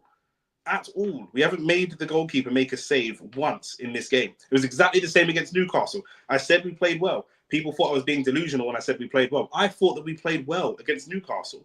We dominated the possession. We played through their high press. We dealt with their physicality. The 2 times we didn't really deal with a long ball over the top or a physical challenge, they went on and scored. 2-0, just like that. And that can happen here. Do you know what I mean? We've got Xerxes that can come on who can score goals. We've got Højlund that can come on that can score goals. You know, our defensive protection at the moment in this game is Jorginho. Marino's not playing very defensive. I don't know what Marino is doing. Let me go through the team, actually. I think David Raya is playing well. Jurriën Timber's playing okay-ish. The 2 centre-backs are playing well. I'd say Miles Lewis-Skelly's playing well as well. The only thing I don't like about Lewis-Skelly's game is he does this thing which Gabriel likes to do as well, is rather than go and win the ball, he just tries to hold a player off. But a player like Garnacho can wiggle away from you and be gone in a flash because he's quick. But apart from that, I think they've been okay. Timber, I want to see a bit more. You know, Timber's, I guess he's overlapping. He's created some chances. I guess he's played okay as well. Jorginho, I think, has played really well. Jorginho is someone that we know physically is limited. He's not very fast. He's not very strong. But he's been that defensive midfield protection, and he's able to be that protective role for us. He's done that protective side for us.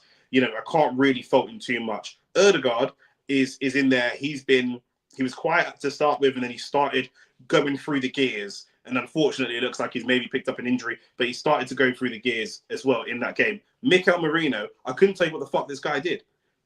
I couldn't tell you what he did. I couldn't tell you where he was on the pitch, what he's been doing, what his strengths are, what's he been doing. I actually couldn't tell you what he's been doing at all. Do you know what I mean? It's ridiculous. I can't tell you what Mikel Merino has been doing. He's playing in the left-hand 8 position. He's meant to be this box-to-box player. I've not seen him create a goal-scoring opportunity. I've not seen him shoot. I've not seen him break the lines of a pass. I've not seen him do anything. All I've seen is maybe the ball comes to him from the defense. He plays it back to the defense, and then that's it. He's just generally there. You know, you can't tell me that Thomas Partey couldn't do a better job. You can't tell me that Declan Rice couldn't do a better job. And maybe we'll see those changes, because I think the manager is already thinking about the North London derby, which is on Wednesday, which is another must-win game. But I think this game is more important than the North London derby. This game is more important. Man shaking the camera. This game is more important. This is the game we have to win. We don't win this game, we don't win a trophy. Done. We're 9 points behind Liverpool in the league. The league's not a write-off, but that's secondary. This has to be primary. We need a trophy. We're going to finish in the top four. Almost certainly we're going to finish in the top four. We're going to get Champions League football. We go again next season. We need a trophy. This should be the priority. The manager seems to prioritize, you know, Wednesday over today. That's the midfield. The midfield's not been terrible, but there's room to improve on that midfield. In terms of attack, Gabriel Martinelli, I think, is doing well. Gabriel Martinelli is obviously a limited player. He's not the most technical player. We know that. But for a player of his ability, you know, we can't ask him to do more than what he can do. Do you know what I mean? He's running in behind. He's breaking the lines. He's breaking the channels. He's getting down and getting him behind and getting himself into goal-scoring positions. There's once or twice Erdegaard's played the ball to him. Obviously, the one that was offside, that came off Harry Maguire. That ball wasn't really to him. And then the other time, obviously, he, you know, I'm just looking at the ball here, ball over the top, and he just couldn't quite get the shot on target to challenge and different things like that. I think Martinelli's doing broadly what we want Martinelli to do in this game. Jesus and Sterling, I think what Sterling, we can't really judge him. He's on the pitch for like 5 minutes. Kai Havertz.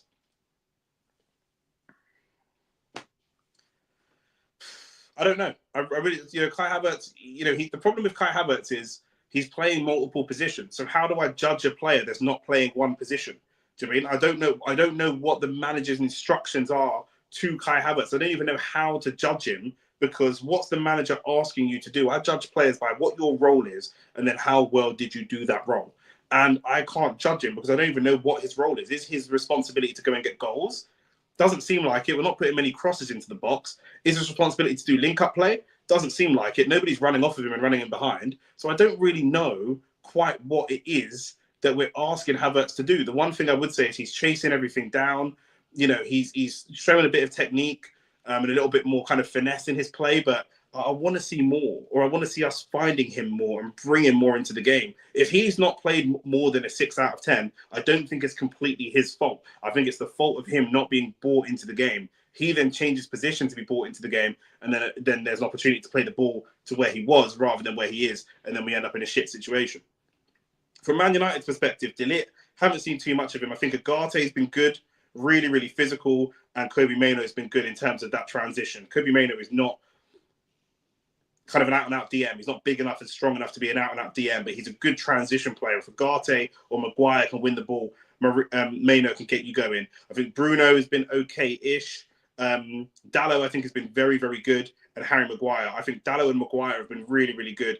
Dalot's won a lot of his battles on that side up against Jesus, and Maguire's winning everything in the air. Every time the ball comes forward in the air, he's getting up and winning it pretty quickly. And the goalkeeper, I can't judge because we just haven't tested him. We need to be able to go and put it on this goalkeeper. Do you know what I mean? Because it could be we lose 1-0 and we've got 8 shots, none on target, and United have 4 shots, 3 on target, 1 goal. And it's as simple as that, you know, because every time Man United are coming forwards, the shots that they've got, 3 shots, 2 on target, they're not great shots. They're not great quality shots, but anything can happen.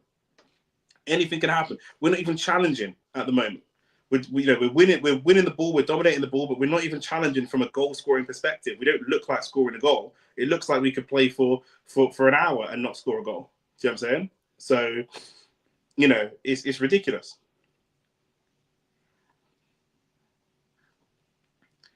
Need to catch my breath after ranting, blood, because yeah, it's not on, in my opinion. But obviously, you man can tell me what you think. That's my thoughts and my opinions. You man, let me know what you think about it.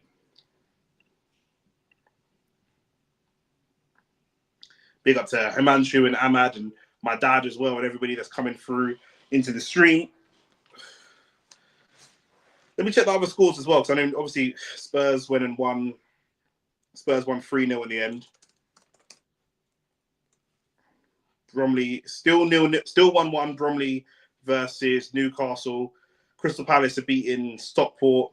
1-0, and Ipswich are beating Bristol Rovers. I mean, obviously, we've got the tie of the weekend, Arsenal versus Man United, and bro, when you say Arteta is boring, there is no creativity. I disagree. Our only creative player in our team is Ødegaard, and Ødegaard has created several chances, but now he's injured. When you say Arteta is boring, what do you want Arteta to? Arteta's not on the pitch. He can't go and score the goals or do the creating himself. Do you know what I mean?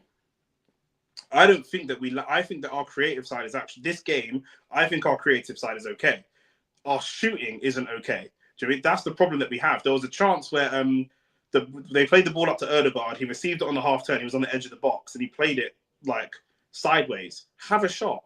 There's loads of times when we're in behind. Have a shot. There was a ball. Ødegaard played a beautiful ball straight through the defense. No one saw it come in. Kind of little reverse pass. Martinelli was running across the back four and across the goalkeeper. Martinelli decided to take an extra touch. Harry Maguire was with him. He took a touch instead of shooting first time. We're creating. Do you know what I mean? We are creating, but we're not shooting. We're just literally not shooting at all. Do you know what I mean?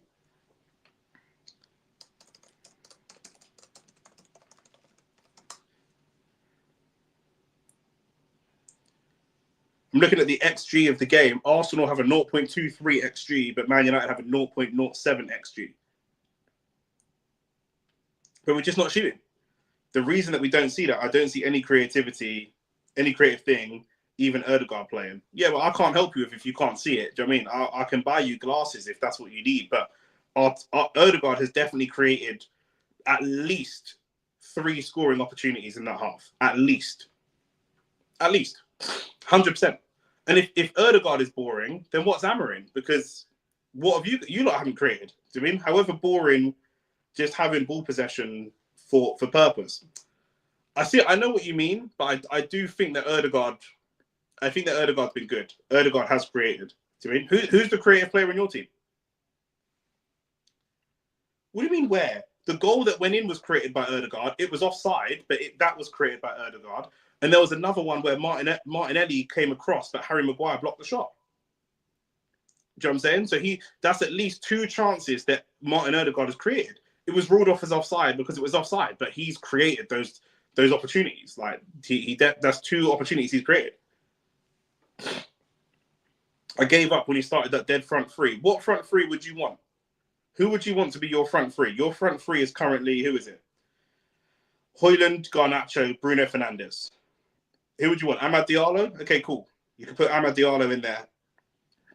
Who would you take out if you're going to put? I'm assuming you're going to put Amad Diallo in there. Who would you take out? Anthony's not better than that front three. Xerxes is not better than that front three on current form. Xerxes been playing shit. Yeah, it's only Amad Diallo. You can't say you gave up because one player wasn't playing. It's only Amad, and he's probably going to come on. He's going to come on late. Amad Diallo is not a 9. You would have started Xerxes. So what would your front three be? Tell me the 3 players you would have started. Xerxes and who? Tell me the front 3 that you would have played, if that's the case. Because Bruno's the creative.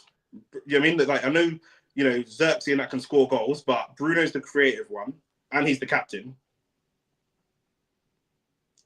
Yeah, I don't know Xerxes, but what front 3 would you start? Tell me the 3 players you would start. Your starting front 3 is who?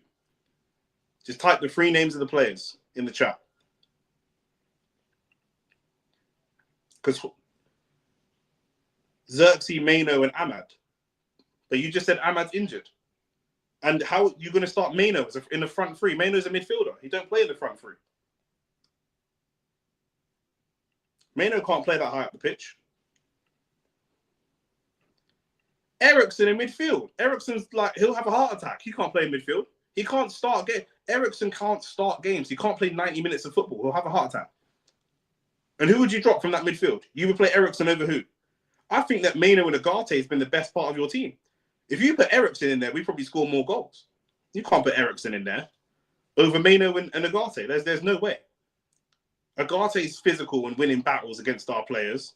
Maino is an attacker. I swear he's bad as an 8, but he's and a 10. He's so bad as an 8 and a 10. Maino's not an attacker, bro. He's not. He's not. Maino wouldn't get into any other Big Six club as an attacker. He wouldn't.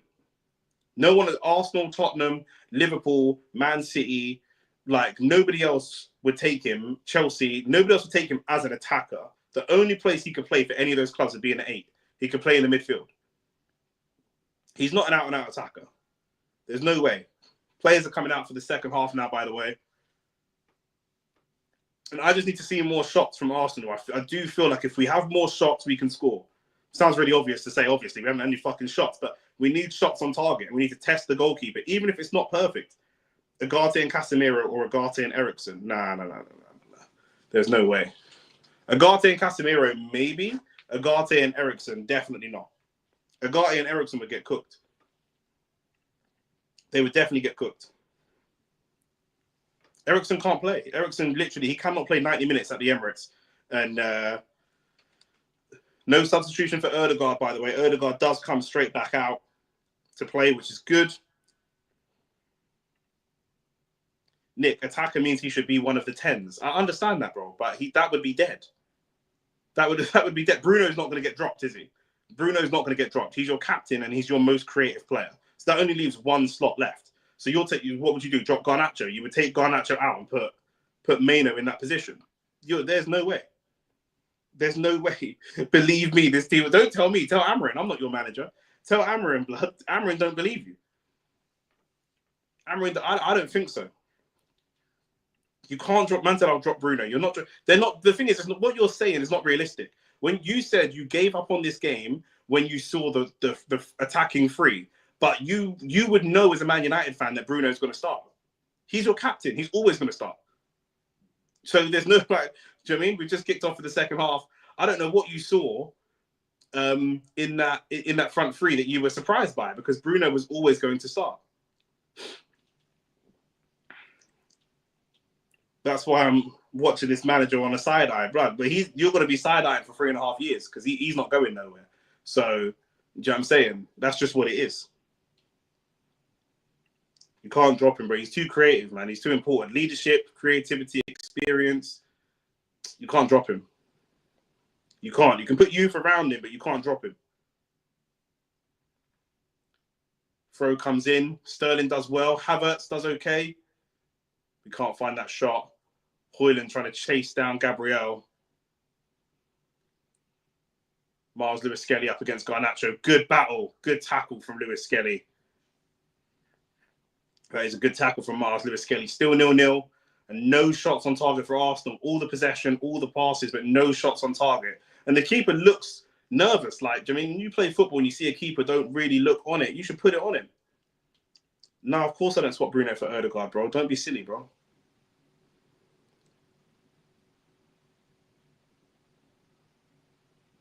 Mikel Merino on the ball now. He's a player I'm looking at a lot that I want to see more from. And Jorginho gives the ball away with a really poor pass.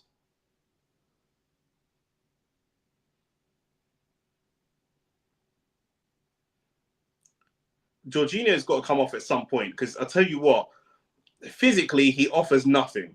He's got no strength. He's got no pace. Physically, he's just not there. The only thing he's good for is passing. And 2 or 3 times he's misplaced his passes. So if you can't pass the ball to the player that I want you to pass the ball to, if you can't find a 10-yard pass or a 5-yard pass, then what use are you? Do you know what I'm saying?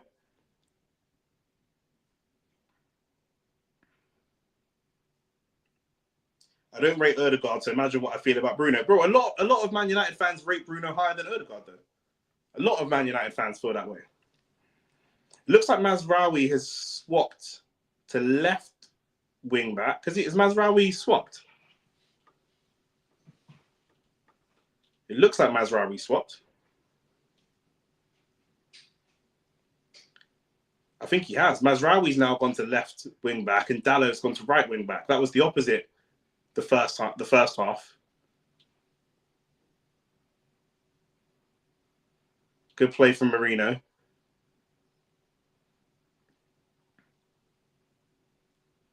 And Jorginho, see, again, Jorginho's misplaced a fucking pass again, and now they're into attack. Fucking shit Italian, bro. He's fucking shit. Get him off the pitch. I called it, didn't I? Didn't I call it? That Jorginho's on fraud watch. He's misplaced 3 passes. He's only in there to pass. He can't do anything else. Jorginho's going to have to come off. That's good from Erdegaard and Sterling. Sterling trying to break through. We need that pass going forwards, boys. Sterling is so much, he's not technically great, but he's gonna look to go forwards every time. Martinelli up against Garnacho. Oh, that's a foul. That is a foul from Dalot. Dalot's just switched sides. That should be a yellow card as well. That's a nasty foul from Dalot on Miles Lewis-Skelly. Yeah, it's a yellow card as well. Good decision from the ref. That's really good from Lewis-Skelly. Oh, no ball in that challenge whatsoever.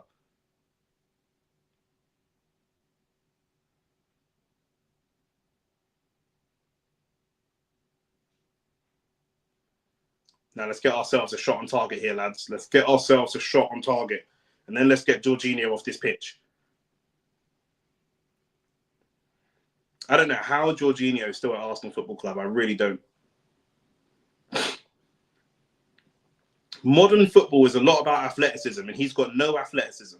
None at all. Got to get him off this pitch, man.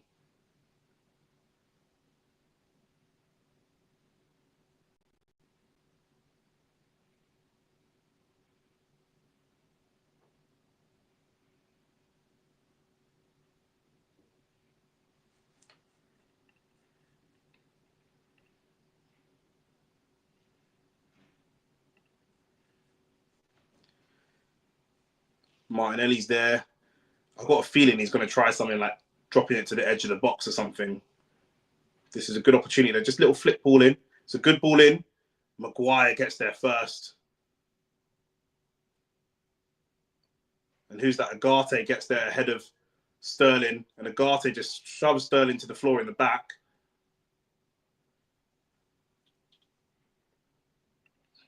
Why does Arsenal take so long to take a free kick? Obviously, because what it is, yeah, obviously they do these set piece routines, which means that it's like a choreographed dance. Everybody has to move at the right time because their movement is like about moving around the defenders as much as anything else. It's annoying. I don't like how long it takes, but do you know what I mean? Because we score so many from set pieces, it's like, brother, it is what it is.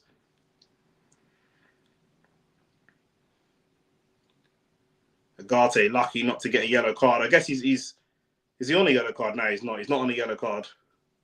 I think that could have been a yellow card for that foul on Sterling, personally.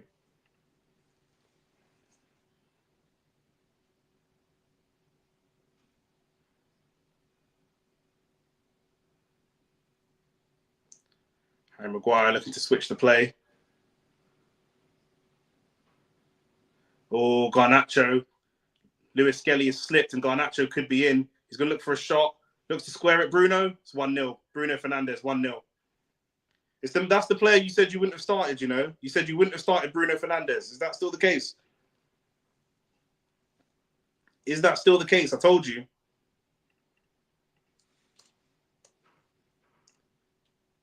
You said you would drop Bruno Fernandes. That's the guy you would drop out of this team. I told you, you can't drop him, bro. He gets too many goals and too many assists. You can't drop him. You can't.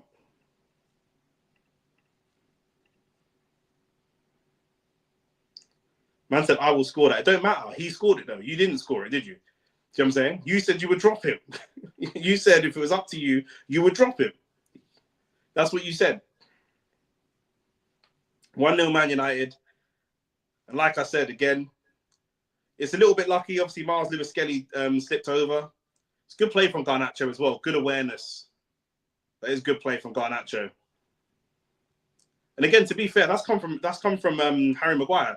Man said it's an open goal. You man hate Bruno so much. How's that an open goal?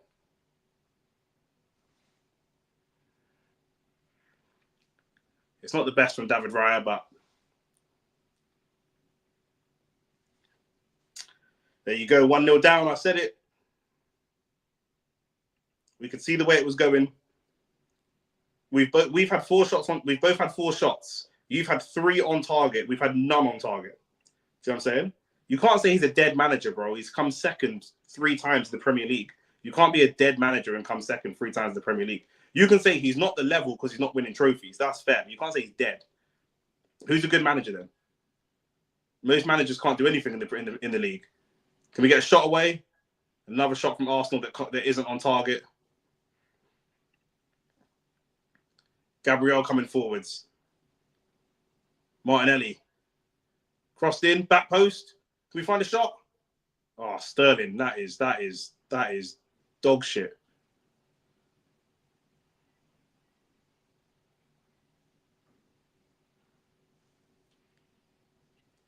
Yeah, but I'm just saying you can't say he's dead. Like who do you think? What managers in the Premier League do you think are good? Name me any Premier League managers that are good. Current Premier League managers that are good, or do you think everybody's dead?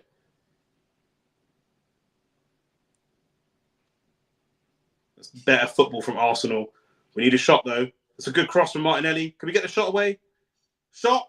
Oh. Sterling is so bad. Don't change the subject. Give me any current Premier League manager other than Pep Guardiola that you think is good. Any manager in the Premier that you think is good.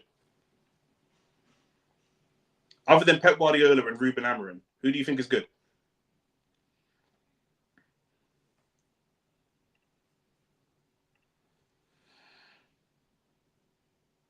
Oh, how's he put that wide, man? Is he seriously just put that wide? Oh, bruv.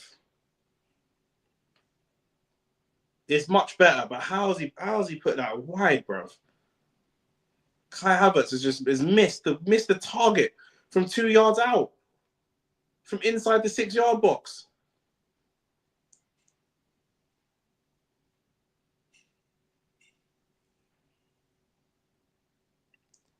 Brother, you're not answer the question I'm asking you, bro. You're answering something else. Are there any managers in the Premier League currently that you think are good? Tell me who you think is a good manager. Any manager you think is good in the Premier League, other than like who? Who do you think other than Pep and Ruben Amorim? Who's a good manager?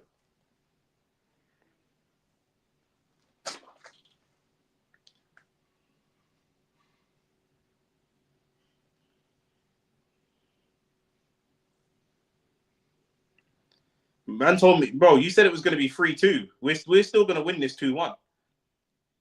I still think we can win this 2-1. We just literally haven't had a shot on target. As soon as you have a shot on target, it's peak for your keeper. 1-0. Man said pumped. 1-0 is pumped, bro. Are you sure? Agate eventually got a yellow card. He's been on the edge of a yellow card for a minute.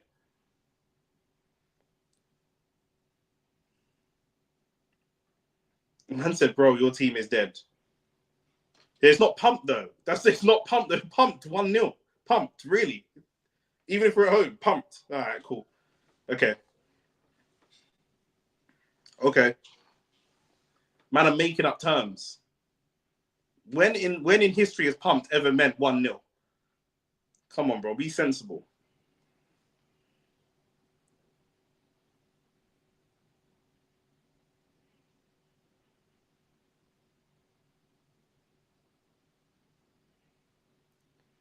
Odegaard, take this fucking free kick, man. That's a good free kick. Harry Maguire is you lot's best player, bro. Big man thing. He's definitely your best centre back. I've tried to tell United fans this so many times.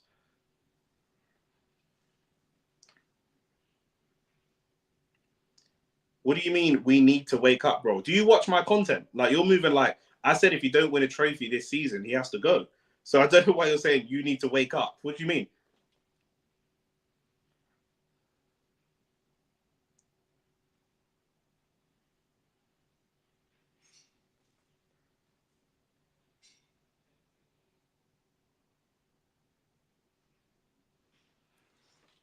We've been shit. We've played good football, but again, no shots. 7 shots, none on target.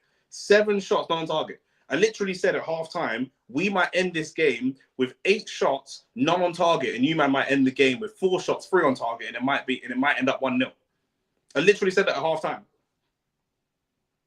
No shots on target.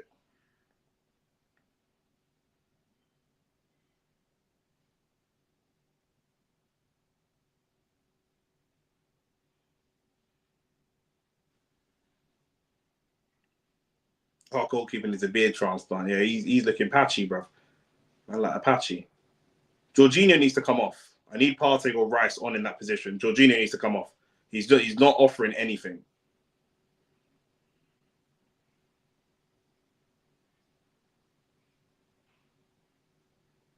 Havertz. Nice little pickpocket. Can we find a shot though? Sterling. Marino. Erdegaard. And 8 shots now on target now.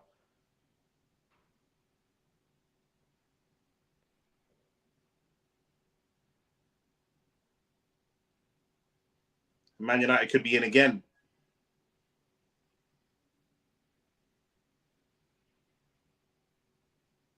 Corner ball.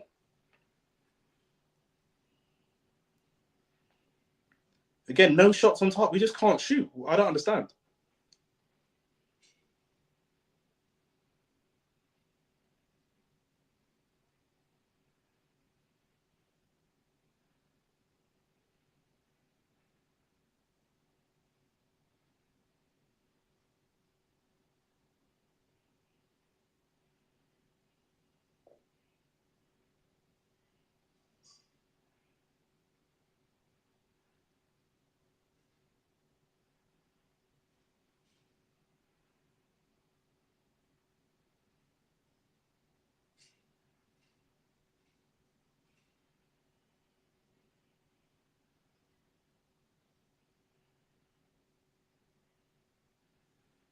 And now we're going to take this corner with no Saliba on the pitch.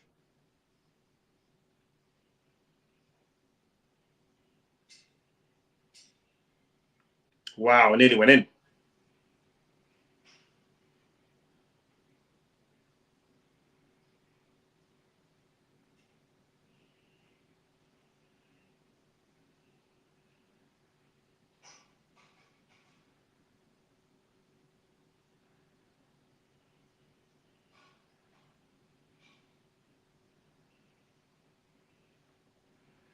Yeah, he bitch slapped that ball. That is mad. I need Jorginho off the pitch, bro. Big man saying I need Jorginho off the pitch.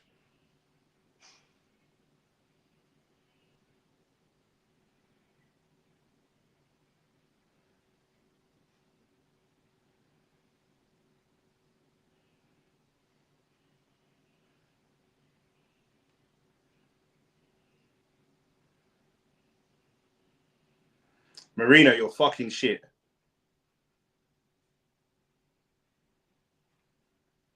Could that be Dallo off?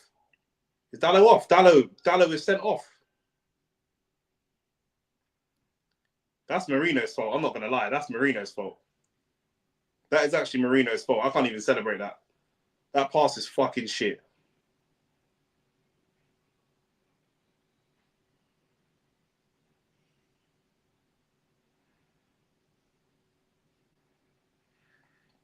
Yeah, he's late.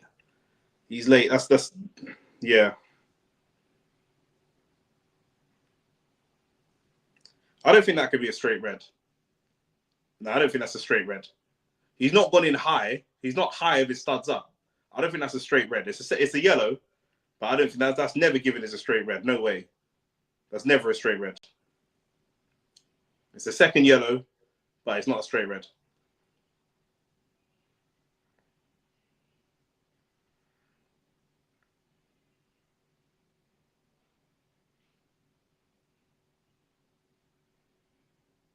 And now Amad Diallo is going to come on as well.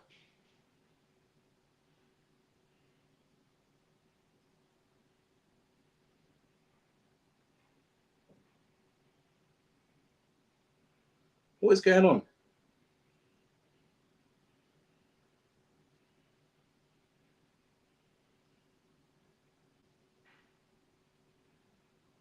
Jorginho needs to come off, bro. Big man thing. Look at that pass he just played to Martinelli. He needs to come off. Keeper's punched it. Can we get a shot away? Gabriel gets a shot away. It's 1-1. Yes. Come on. Shots on target, bruv. Shots on target, bruv. Any shot on target, bruv. These men are fucking shit. Man United is shit, bruv. These men are fucking shit. Let's get any shot on target, bruv. Thank you. Jeez. Told you, this keeper's shit, bruv. Any shot on target and we're scoring. Any shot on target, bruv. The keeper could have easily punched that, bruv. He's a pussy. Bang, 1-1. That's our first shot on target, you know. Ahmad, remember what I said at halftime? How many shots is that we've had, bruv? That's 9 shots, 1 on target. This is outrageous, bruv. This is outrageous what I'm seeing right now.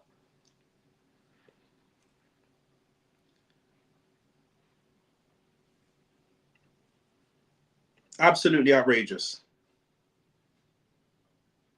Yeah, Agate and Dalla. Agate's on the edge as well. Agate could be looking at a red. 100%. Bruno, Kobe Mano, and Martinez are all on yellows as well.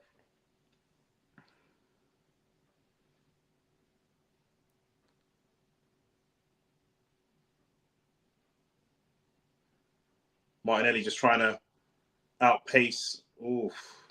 Trying to outrun Garnacho.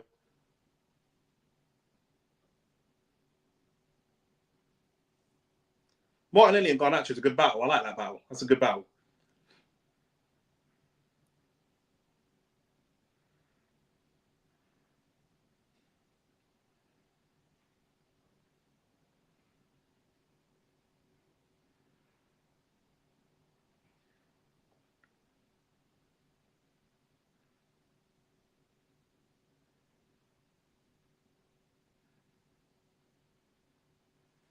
I predicted 2-1 before the game. I still think 2-1 is possible. Still think 2-1 is on.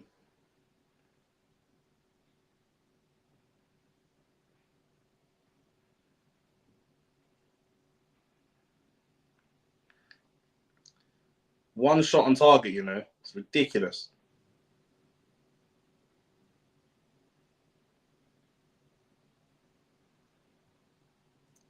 Jorginho again.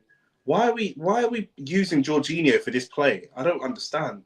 Because he ain't even got the legs to get back. Timber, fine Erdegaard. Marino's shit as well. He's been awful today. Like, I didn't really rate him in the first half time. I said we have to see what he does. Second half, he's done nothing. Sterling gets to the byline, does really well. Can we find a shot now? Can we find a shot, Marino? Oh, Marino, you're fucking shit, man. You're fucking shit. Marino's the worst Spanish player I've ever seen in my life. How are you Spanish? Sterling just limbs. Absolute limbs. Look, bruv. That should be a corner, to be fair, but even still, Marino, bruv. If we score from this, I'll think about forgiving you. But Marino's shit, man. He's actually shit. Like, I've never seen Marino have a good game. Ever. I've seen him have good moments, but I've never seen him have a good game. Erdegaard corner. Corner's not great, man. Corner's not great. That was a bit like the Bruno corner. Just dropped it right on the goalkeeper.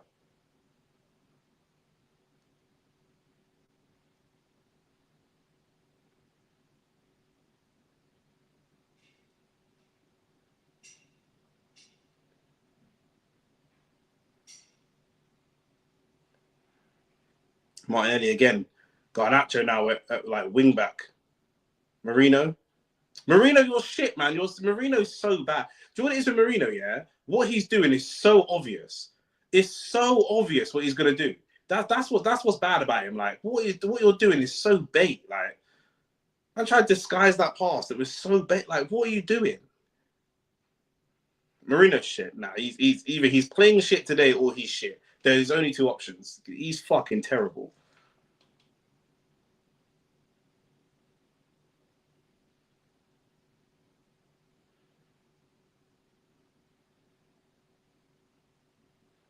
Just letting Kobe Mano bring the ball down like that. Højlund is going to cook Jorginho, bro. Jorginho's got to come off, man. Jorginho or Marino. One that midfield's got to change. That midfield has got to change.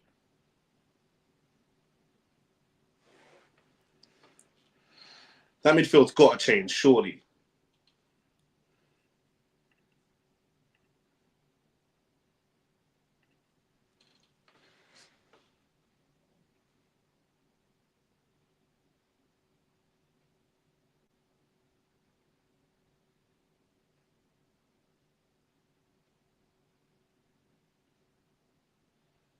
Come on, Sterling. Show me something.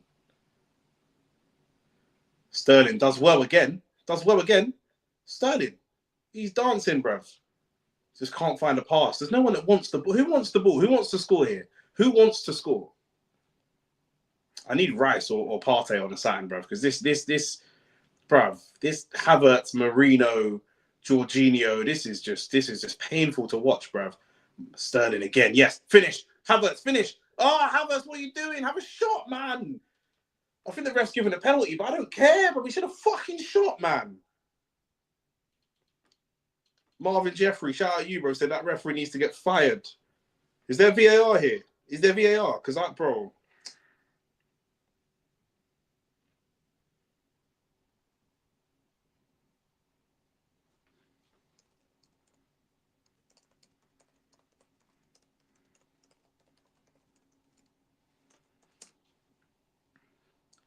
Let me see this again. The ball. Why is Havertz even trying to? I don't even think that's a penalty, bro. I don't even think that's a penalty. I honestly don't. Obviously, man will take it, but I don't even think that's a pen. What's going on here? Maguire's lost his head, bro. I don't know what's going on. Maguire's absolutely lost his head.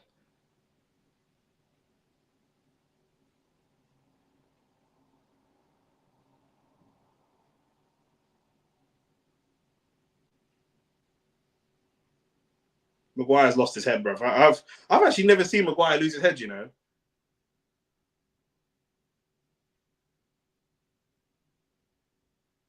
Bro, how Agate should have a card for that. How's Agate not got a card for that?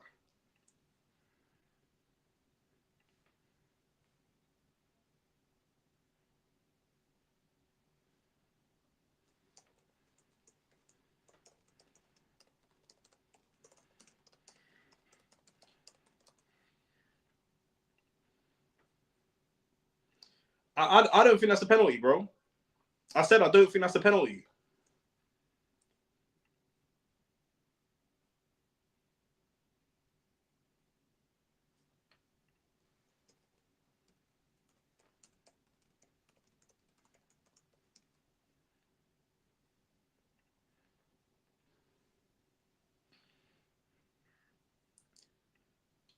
I think Agate should have a yellow card, if anything, to be honest with you. I think Agate should be carded.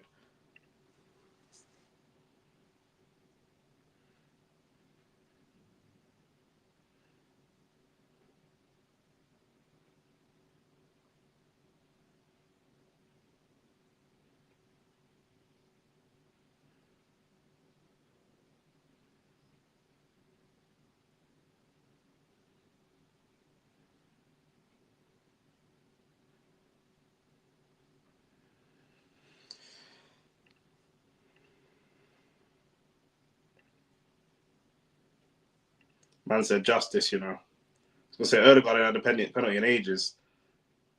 Bro.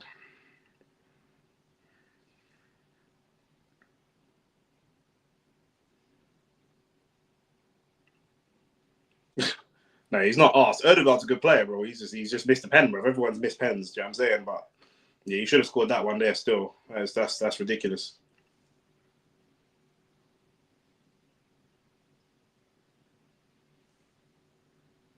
That's an awful penalty. Here's what it is, though. I did say I didn't think it was a penalty. I did say that straight away, so.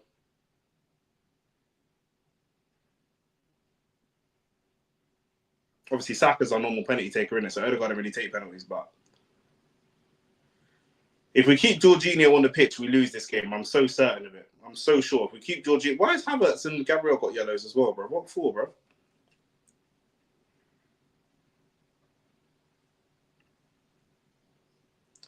Here we go. Declan Rice is coming on, please. Marino's coming on. Whatever. Fine, bro. You know what? Fine. Fine, bro. I just needed one of them off. Fine. Whatever.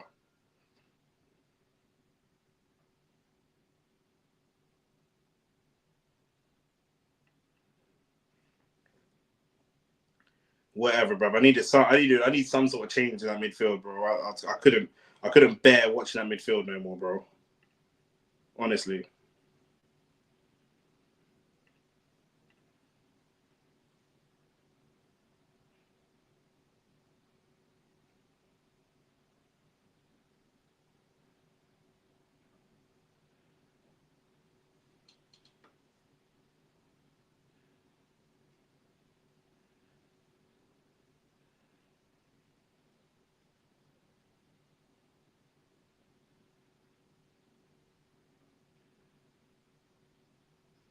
Oh, Jorginho just got away with one.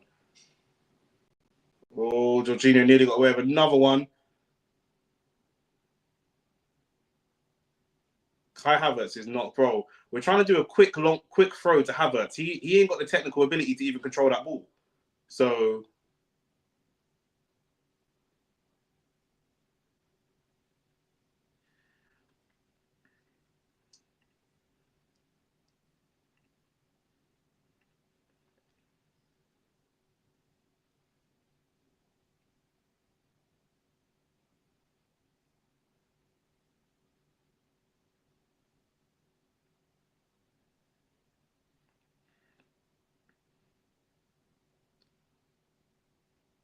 we need to find a shot, boys. Find a shot anywhere. Havertz has decided to run the ball to the corner when there's options there for him. It's a good pass, to be fair, back to Timber. Sterling. Back to Timber again. Timber's been solid this game. He's been solid.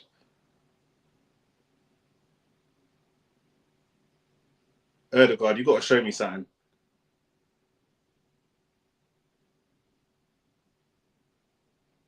Try to switch the ball out to Martinelli.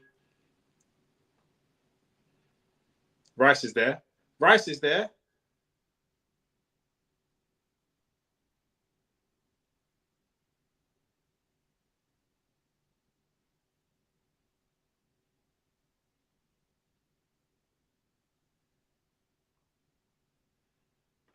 I don't mind that. Cross comes in. It's cleared away.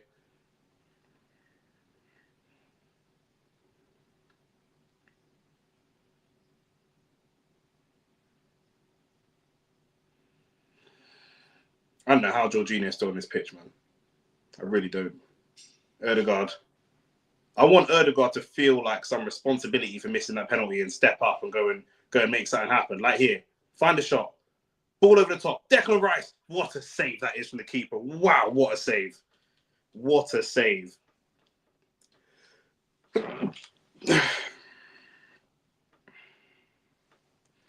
That's better. That is so much better. That's what we expect from Mikel Merino. That's what we expect from Merino, you know. Tell you what, Sterling's been good since he's come on. Sterling's played well. He actually has. I can't even lie.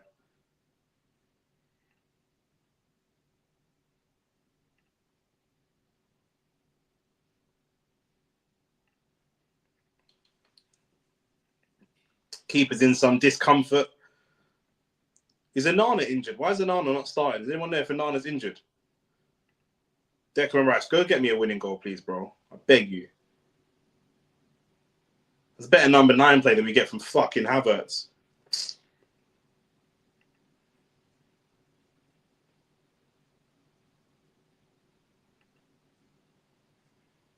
These men are awful, man. I don't know how Agate is still not even on a yellow card, man. He's living life.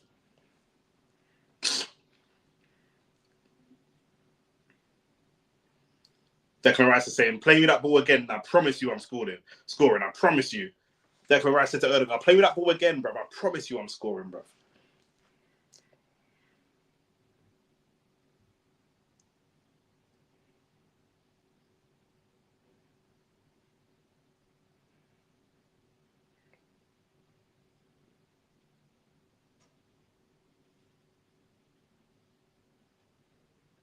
That Bruno goal was tidy, very, very tidy.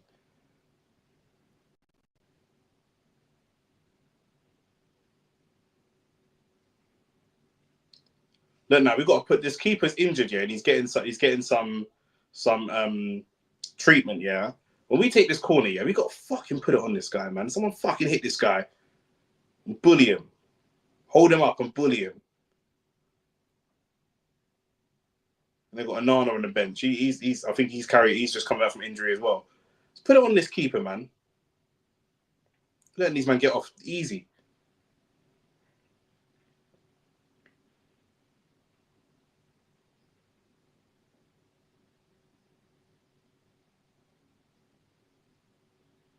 Yeah, look, this keeper's staying on. Someone go up there and just hassle him. This is where we need Ben White. Get out there and fucking put it on this guy. Send the Northerners packing back to Manchester.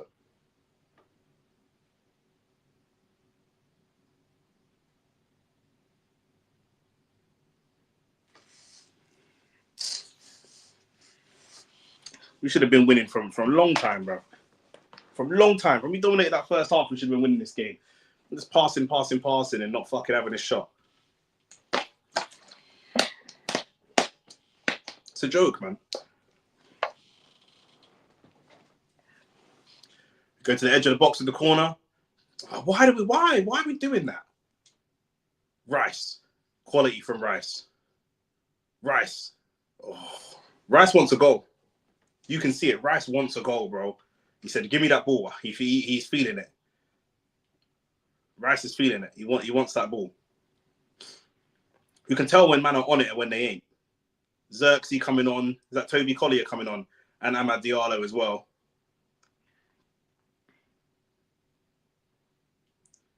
Garnacho going off. Garnacho's been decent. In the second half, anyway. Garnacho's been decent in the second half.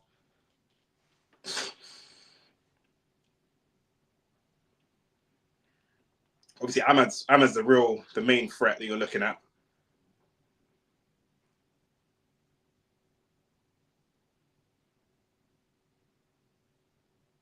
Maynard going off for Collier. Interesting.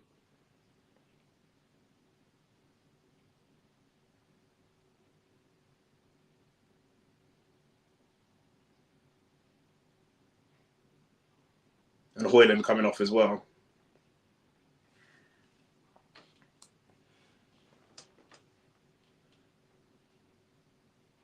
Another game of Hoyland doing nothing. Shout out to Hoyland, man. If you can get paid for doing that, then why not, blood? You know what I'm saying? But that's what it is.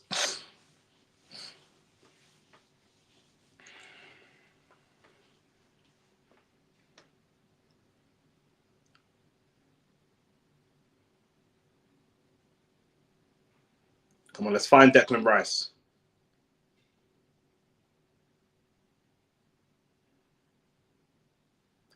We need to throw the ball.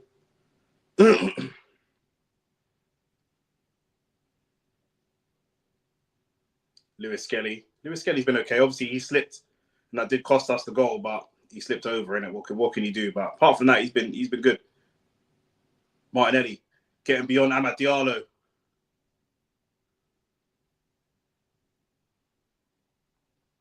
I don't know if the whole ball was out, but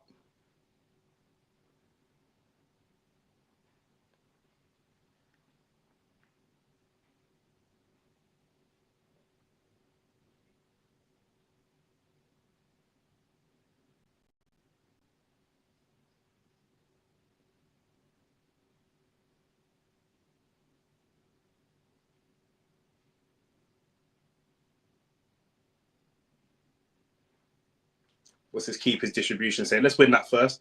We just let Collier have that ball. Why have we let him have that ball, bruv?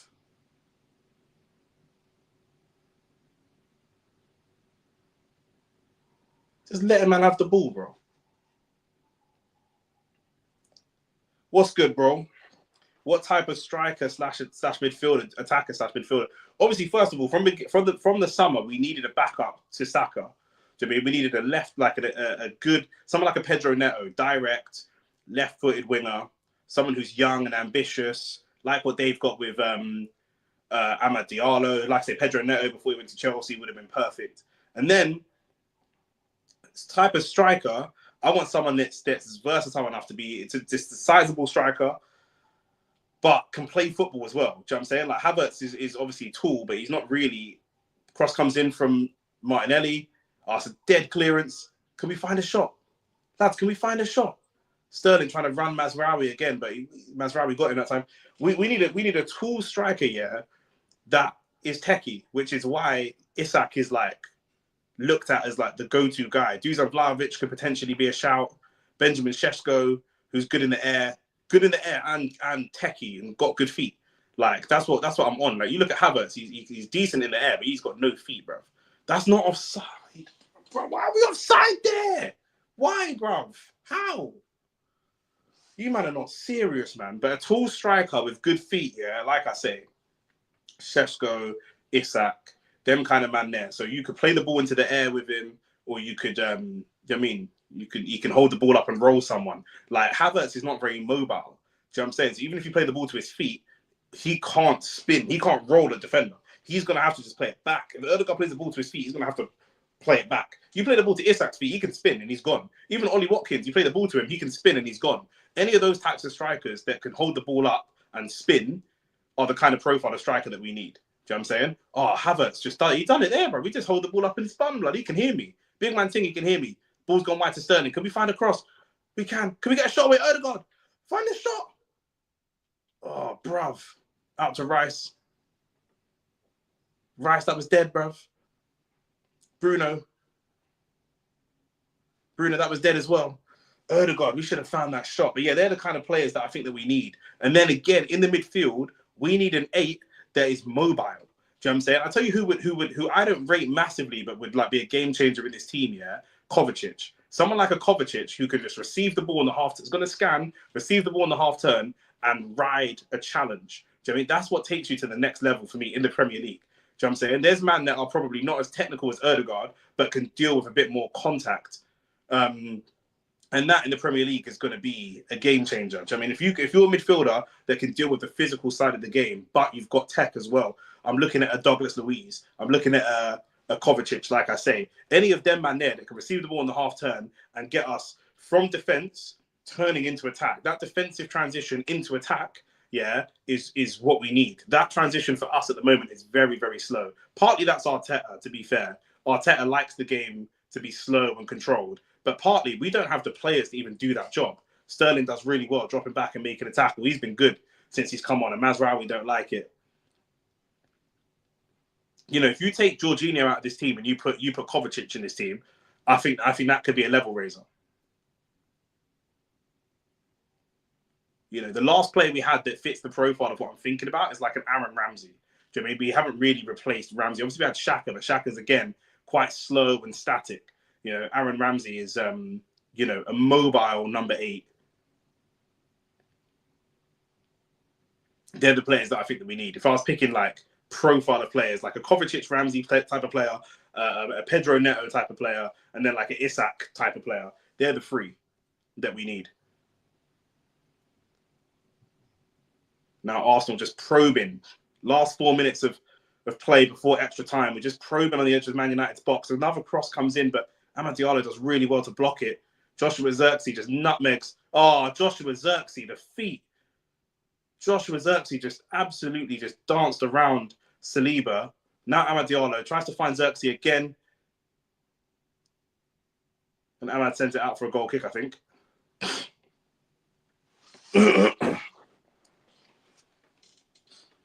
That was great feet from Zirkzee. Xerxes not the quickest and not the most mobile, but he's technical. Do you know what I mean? He nutmegs him there, and then he nutmegs him again, and he's gone. Just like that. Even Xerxes would be better than Havertz for us. The 2 things that Xerxes just did that Havertz can't do. Do you know what I mean? Havertz hasn't got good feet to nutmeg a player and go, and like he's not mobile like that up top. He can't move his shoulders. Do you know what I'm saying? And the second thing that he can't do is just get the shot away on the first time. Amad Diallo found the ball back to Xerxes. Xerxes had a shot. Wasn't the best shot, but he had a shot. Declan Rice trying to gallop forward. He's the player that wants a goal. Martinelli up against Bruno. Martinelli can run, Bruno, man. Cross comes in. I don't know who that cross was to. Saliba. Sterling. Erdegaard's on the edge of the box. Erdegaard owes us a goal after he missed that penalty. He owes us a goal. Sterling. Cross from Erdegaard. Oh, it's in. Is it in? Oh, my God. How's he just missed it? Havertz he's missed 2 chances from underneath the crossbar. 2 chances from under the crossbar he's missed. How's he put that? He's put it over. Look at that. He's put it over. That's more like a defensive clearance. That's a great ball from Erdegaard.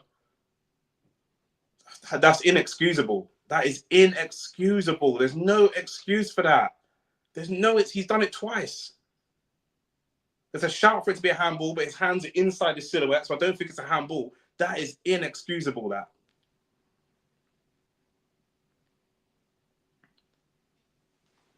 We can't win trophies with that type of player. We can't win trophies with these types of players. We can't. We can't. This is £65 million gone on that player. And that's partly Edu, partly Arteta.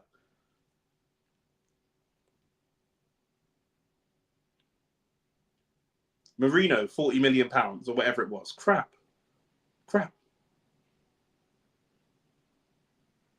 He's just not good enough. Simple as that. Sterling's having one of the better games I've seen of him, to be fair. This half that he's come on, this second half especially.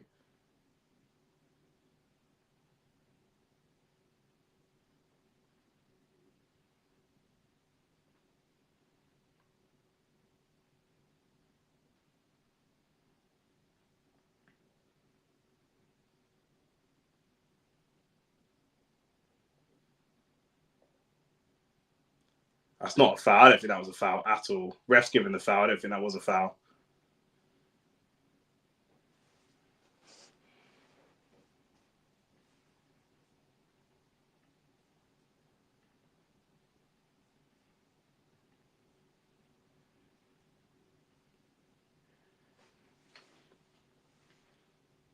But the penalty that we missed and the two clean-cut chances where Havertz has just missed from underneath the crossbar.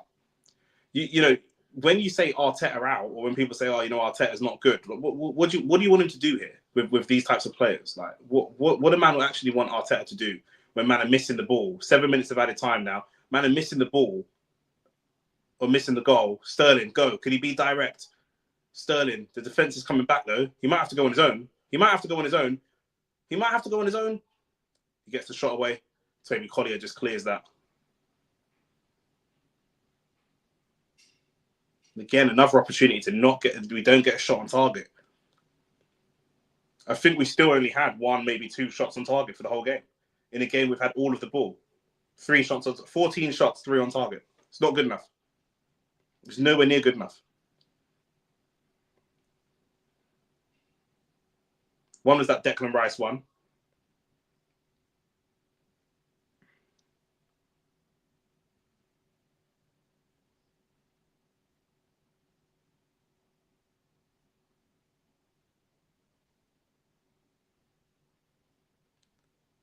Martinelli trying to get beyond Amad Diallo again. He almost does. Oh, it goes out for a corner.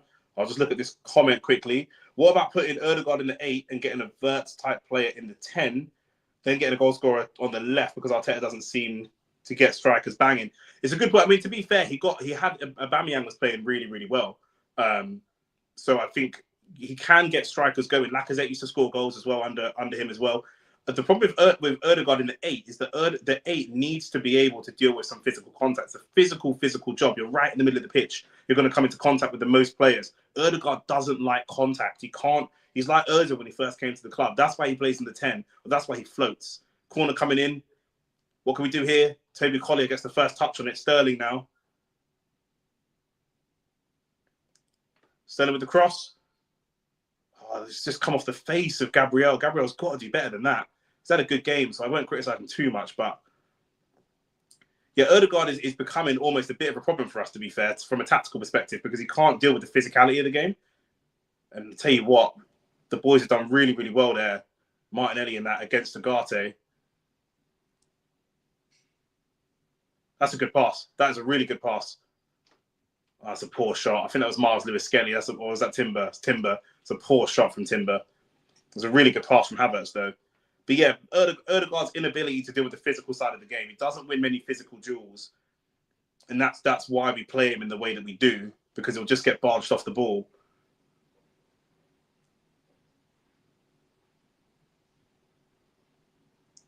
Four minutes left of added time. Still 1-1. We should have won this game. We should probably be winning 3-1, to be honest with you. We really should. We've had 16 shots free on target. They've had 5 free on target. It's not good enough from an attacking perspective. It's not, you know what I mean? We can't rely on Saka every single week. How Jorginho has lasted the full game is fucking bonkers to me. I don't know how he's lasted the full game.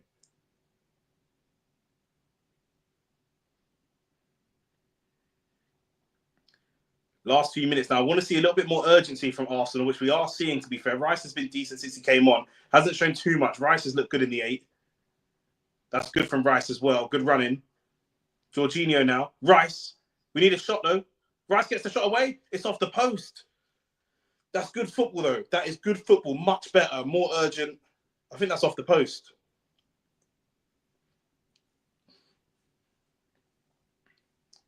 That's much better football. And look, Rice on his weak foot. Keeper makes a save. It was a good save for the keeper. Rice on his weak foot just takes the shot anyway. Just take the shot. If Rice was on before when he playing fucking Marino, we could be winning. We could have won this game already. Get the shot away. Odegaard with the corner. We've not been great from corners, to be fair. Oh, the pass from Timber. Timber's started to get really poor in the last 5-10 minutes. He's not that great. Joshua Zirkzee coming forwards with the ball. Brilliant save. Brilliant save. I thought that Amad Diallo timed his run perfectly, and I thought the pass was timed perfectly as well, but the liner's flagged, and David Raya obviously wouldn't have known it was offside. I didn't think that was offside. See that pass? Yeah, just...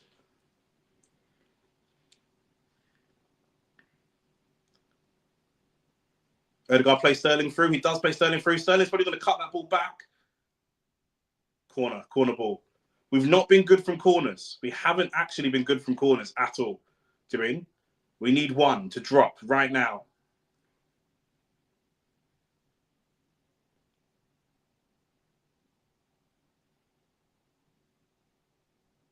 Saliba's mouth is still bleeding from that elbow from Højlund.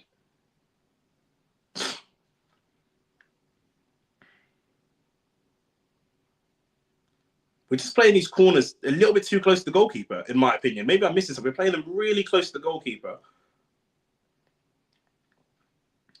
Even if we shithouse our way to a win, the corner comes in again. It's too close. There's too much whip on it.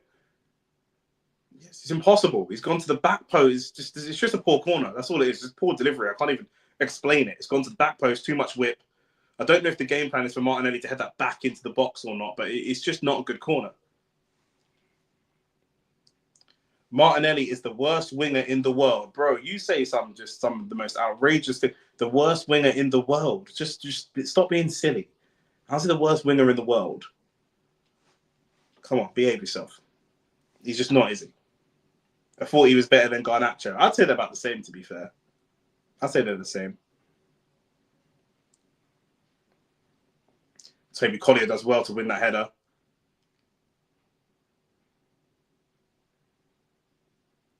David Raya just sends the ball long, flicked on from Odegaard.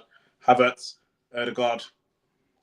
But again, that's what I mean. Odegaard just finds the ball in the middle of a crowd of bodies, and he can't find a pass because he can't deal with the physical side.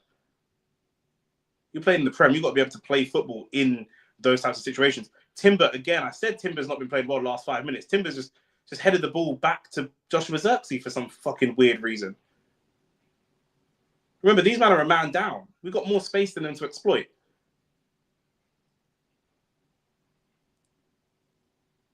Oh, Bruno finds a ball across the box. Martinelli does well there.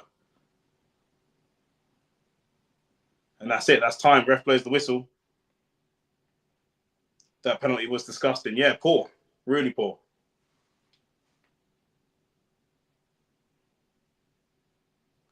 And now we're going to go to extra time.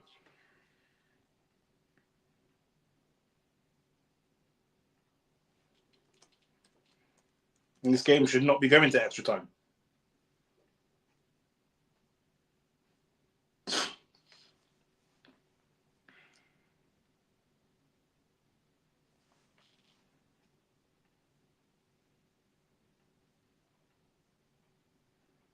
I said at the time, to be fair, as soon as I saw the penalty, I said at the time, it's not a penalty.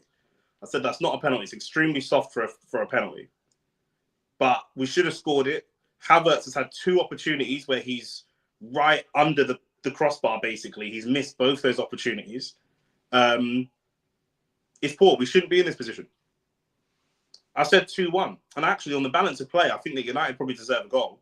But I would say that if this game ended 2-1 right here, I'd say on the balance of play, we probably deserve it. I think that's probably a fair scoreline for the game that I've just seen. But This is where we are with this team. Do you mean we're not getting enough shots on target? Nowhere near enough shots on target.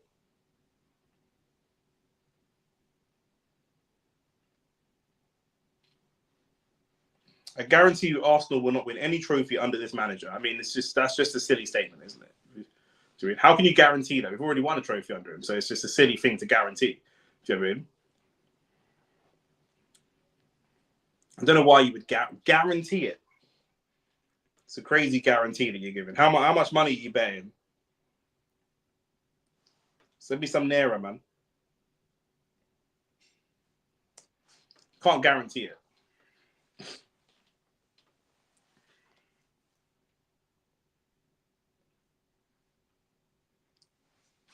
What do you mean it's true? You can't see the future, G. You can't just say it's true. How's it true? I think Agate's been lucky not to get a yellow. Dallo looked like he was always getting it ready. He was flying into challenges. I bet with you and Shane. Shane probably agrees with you, to be fair. So we've had these men rattled as well. Like, that's what's annoying me. The mental side of the game is what we seem to be really bad at that. Like, Maguire lost his head. Dallo got a red card. Like, they were rattled and so frustrated for a period of time. And we should have capitalized on that. But we gave them back the momentum by missing the penalty. Do you know what I mean? If we score that penalty, we'd probably go on to score 3, 4, 5. Do you know what I mean? Because they looked really shaky. Do you know what I mean? And then we just, you know, the shot from Gabriel to get the goal, it's not the best shot in the world. It takes a deflection. It don't matter. But you just have to get shots on goal. Anywhere that you can, just get a shot on goal. I thought Rice has been good since he came on. Timber's just started to drop his performance level. Sterling's actually been good this half.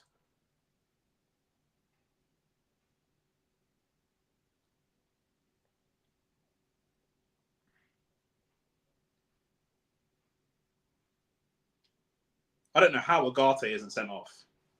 I really don't know how Agate didn't get sent off. Honestly.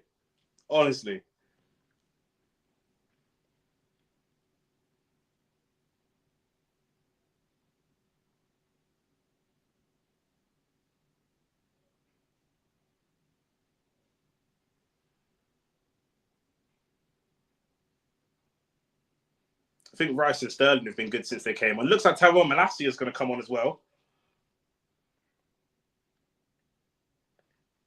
100 on Odegaard. However, he's not decisive in the final third, but he's good at controlling the tempo of the game with his passing. He's only good at controlling the tempo when he's got time and space. Do you know what I'm saying? If the game's too busy for him, he won't. He struggles. It looks like Trossard has come on and Miles Lewis-Skelly has gone off. So are we going to go for a 3 at the back with wing backs and match them, or are we just saying fuck it? It looks like Agate is going to come off for Tyrone Malacia as well. Malacia always looks like someone from the Jackson 5 in the 70s, man. He looks like if Michael Jackson was a zombie, that's what he looks like. He's a funny looking character.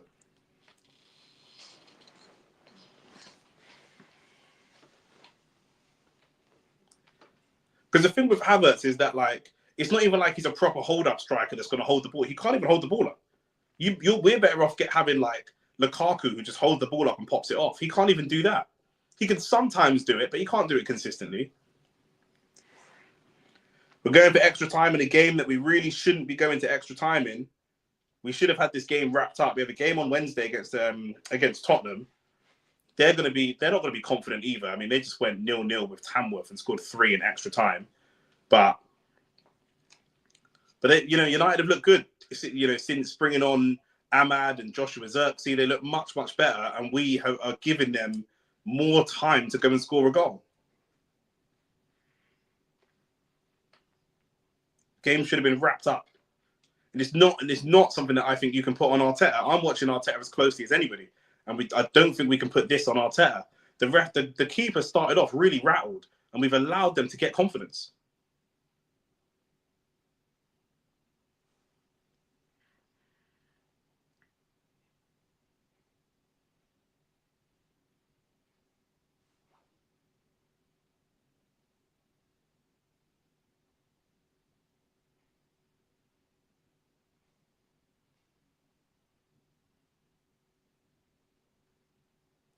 Jorginho's playing some okay football, but it's a good ball over the top.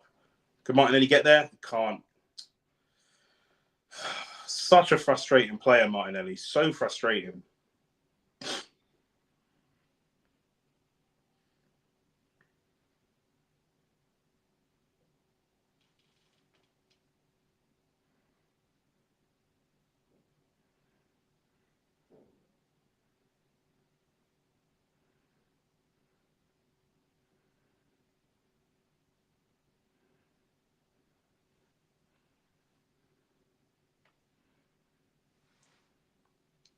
More poor distribution from the Man United keeper again.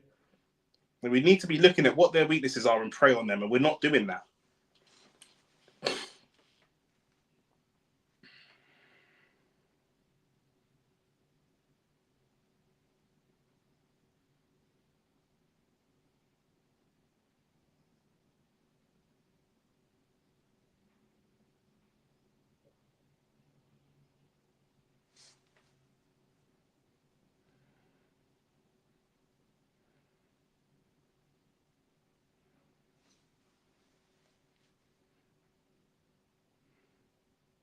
What are we going to do here? We're going to look for crosses in the box.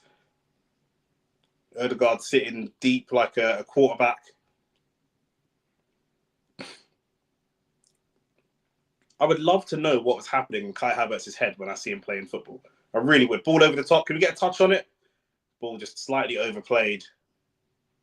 I just never feel confident when Kai Havertz is running in behind. I never feel like he's going to go. If he scores a goal, I understand how Chelsea fans feel. Like when he scored in that Champions League final and they kind of laughed and were surprised that it was him. Do you know what I mean? Like, if he goes and scores now, it'll be more laughter and surprise than anything else. Like, I never feel like confident that he's going to score. Do you know what I mean? Gabriel, not the best header. Toby Collier. Tell you what, Toby Collier is strong, man. Really strong physical player.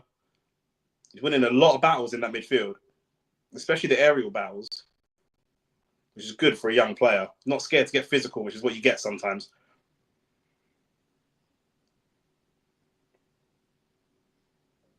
I think Ahmad might be offside. I think he is offside, yep.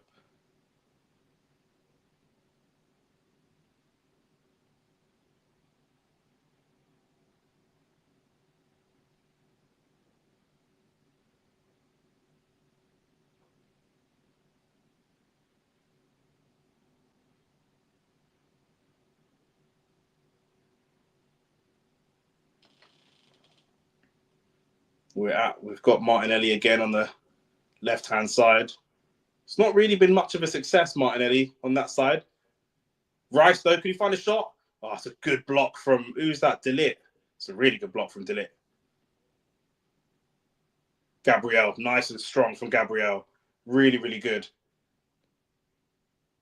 Gabriel's so underrated. If I had to sell Saliba or Gabriel, I might sell Saliba over Gabriel, you know? No, like, if I'm being serious, like,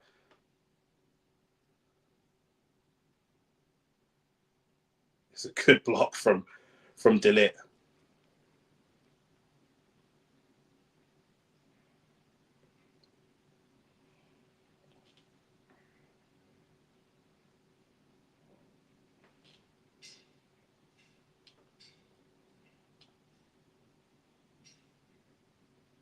Cross comes in from Odegaard, header, straight into the keeper's hands. Header from Havertz.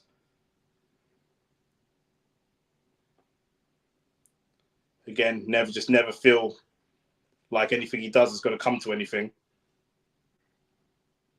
Nothing he ever does looks controlled or deliberate. It's always an accident or a scrappy kind of situation. Which for a player of his, like, you know, £65 million, everything just looks like accidental. Raya sends that on the volley. Martinelli now, there's space to run into. He plays the ball in behind. I'll tell you what, Trossard's record for goals off the bench is a good record. It's a good pass from Martinelli straight into Trossard. He's going to try to go direct. I think he is, Martinelli. He's going to try to go direct. Just got nicked by Mazraoui. He chose not to go over and stay on his feet. He could have probably gone over there. That's probably more of a foul than the first penalty was.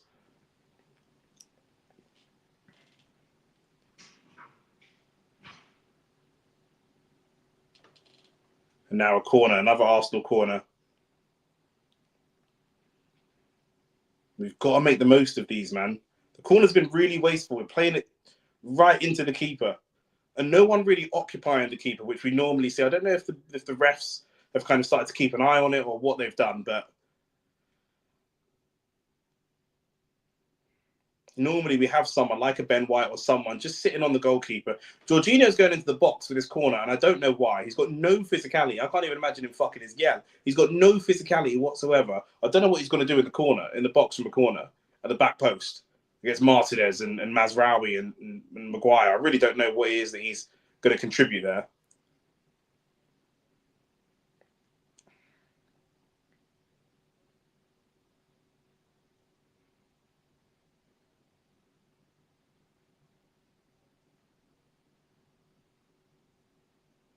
Declan Rice, corner comes in. A little bit close to the keeper again. I don't know if that's the wind. It's just caught in the wind, and the keeper, it's just gone right at the goalkeeper, and the keeper's just palmed it away. And I can't imagine that we're constantly trying to score from this corner. I can't imagine that's what we did, but that's what it looks like. You know, it's whipped high and into the goalkeeper, kind of.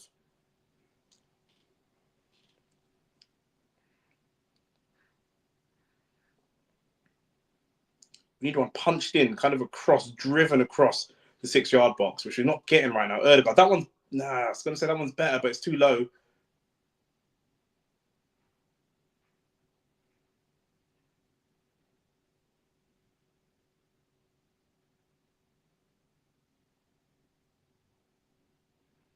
Jorginho is just so slow to play that ball. So slow. Sterling trying to get beyond Malacia, but the touch was so loose. Malacia was always going to get there. Sterling's a funny winger because he's actually better playing in tight spaces than he is playing in open space. Most wingers want open space. I think tight spaces might actually suit him a little bit better.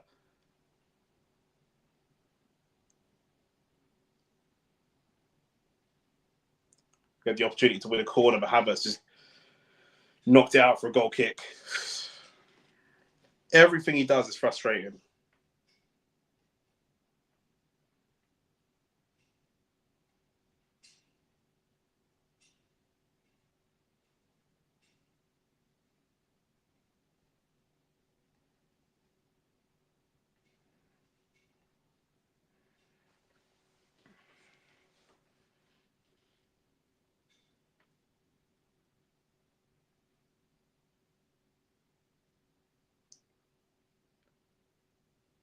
Not a good touch from Rice, but at least he kind of got there first.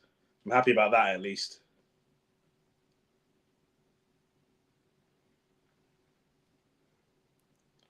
Where's Trossard? Trossard is someone that will shoot if we get him half a chance. We've got to try and get Leandro Trossard into the game. He's got fresh legs. He's got a good record of goal scoring, but instead, Sterling's just trying to run it all on his own. Raheem Sterling, what the fuck are you doing? He's trying to run it on his own past 3 players. We've got Trossard in there.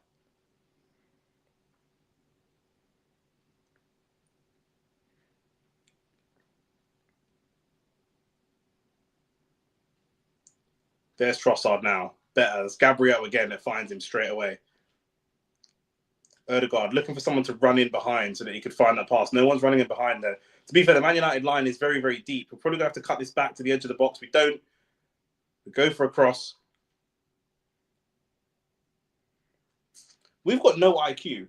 We've got no football IQ whatsoever. Shane said Havertz is dead. Bro, he's more than dead. He's in cryo sleep. Do you know what I'm saying? Like, he's awful. Like, everything I'm watching him do is dead.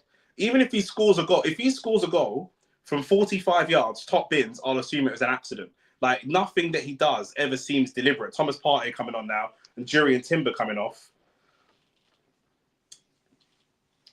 To be fair, Timber obviously had that big injury a year ago, or a year and a half ago now. Still have that worry about him. Bit of a freak injury.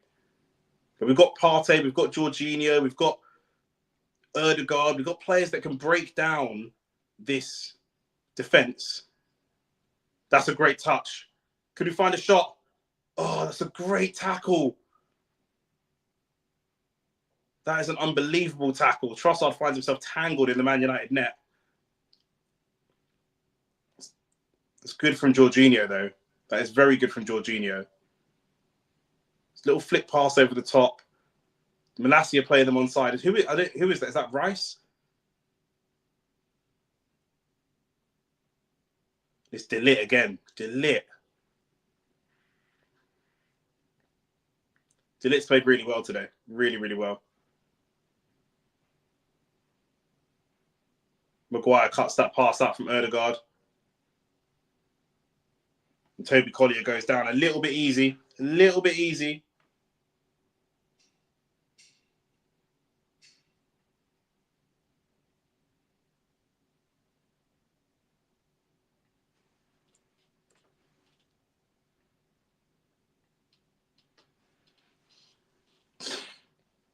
Yeah, more opportunities. We're not creating into. We're not converting into shots on target. We create so many opportunities, and we can't get shots on target still. After 100 minutes of football played, we can't get a shot on target.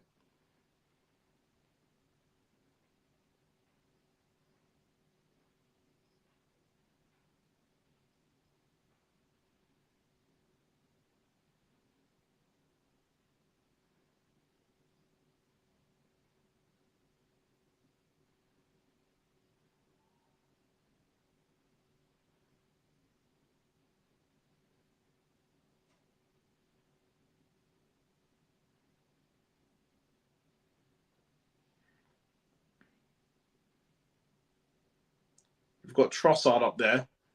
We're just not really finding him or bringing him into play, and I can't work. We keep going to the right-hand side. We keep playing to Sterling. I don't know if this is just because we're used to playing to Saka, but we've got Trossard on the other side. Ødegaard, can you find a shot? Ødegaard has to fucking shoot. Why is he not shooting? Shoot, man. He's on his stronger. Ødegaard opens his body up and he's on his stronger left foot. He plays the ball across to Trossard to shoot on his weaker left foot. Just fucking have a shot. Why is Ødegaard so afraid to shoot all of a sudden? The season when we first signed him, he was scoring goals. Lenny Euro's going to come on now. Fuck, everybody on their team's getting some minutes now. Jeez. This Maguire coming off. I don't know if he might regret this, Lenny Euro is very, very good, but Maguire's been solid. I don't know that we, can we capitalize on this while Euro's kind of fresh to the game, hasn't quite warmed up yet.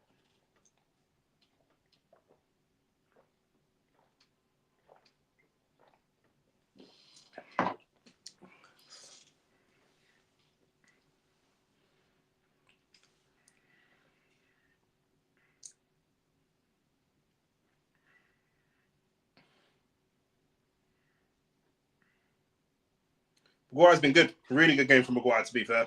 Really good game from him. Good to see him back in the side as well. I talked earlier, I don't know how many of you were here now that were here earlier, but I talked earlier about his mentality being really, really elite. Just to keep playing this football, even when his last manager said he's not going to be in the team, and now he's straight back in the team, one of the starters, really. More poor distribution from this goalkeeper. Once again, Ødegaard should be there to receive the ball.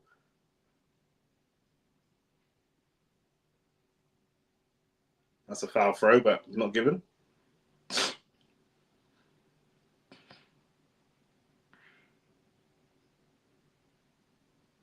Trossard coming and getting involved in the play.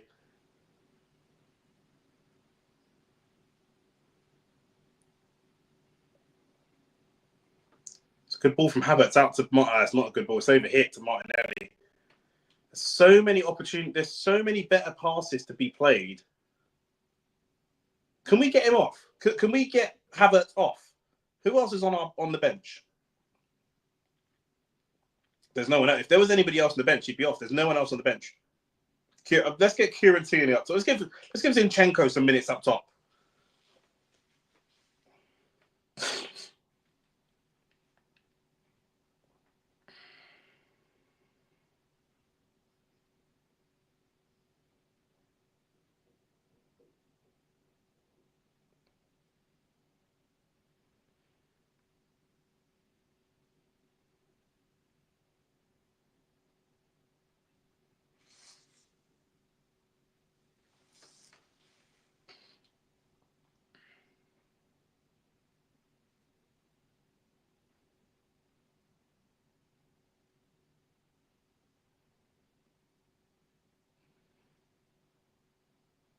Havertz has absolutely killed us today. He's like he's playing against us, honestly.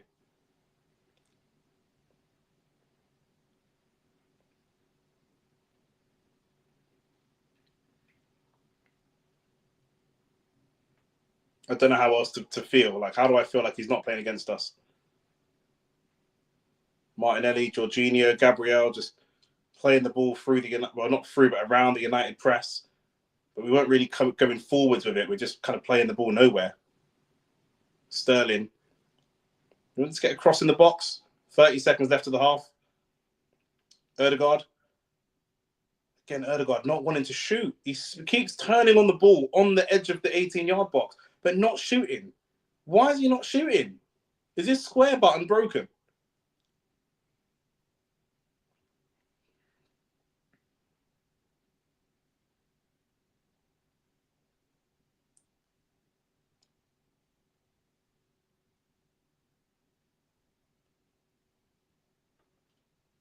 Ødegaard finds Gabriel.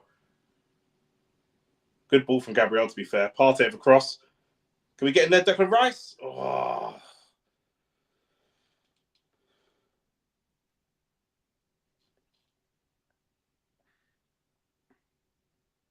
Honestly, I think we're a level or two above this team, but we might lose the game.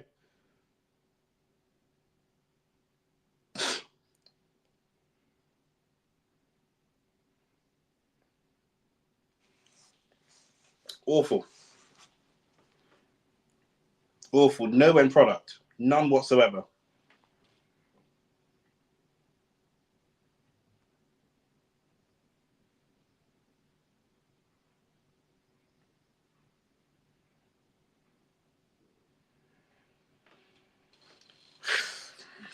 We've thrown everything against it. Obviously, Jesus is gone off injured as well, so that's something taken into consideration. But again, we just can't get shots on target.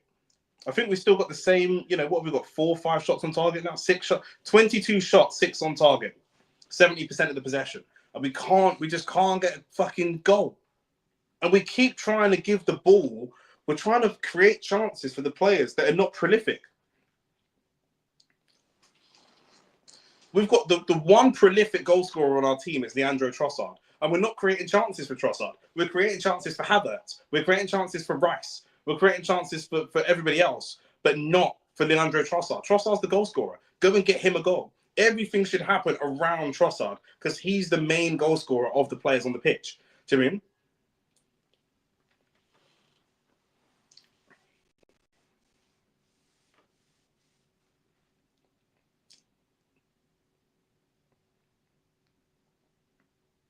We had that one chance played across for Trossard, and to be fair, De Ligt did cut it out really well. It was a good tackle. But, it's poor. We can't rely on like a flicked ball over the top. Jorginho's trying to flick a ball over the top for Sterling to run onto. When Sterling's running into Euro, they're playing Mazraoui, De Ligt, Maguire. He's running into a bunch of fucking bodyguards. Without Saka in this team, I feel like this team has no IQ. There's no basic football knowledgeable IQ in this team. That's how I feel. Honestly.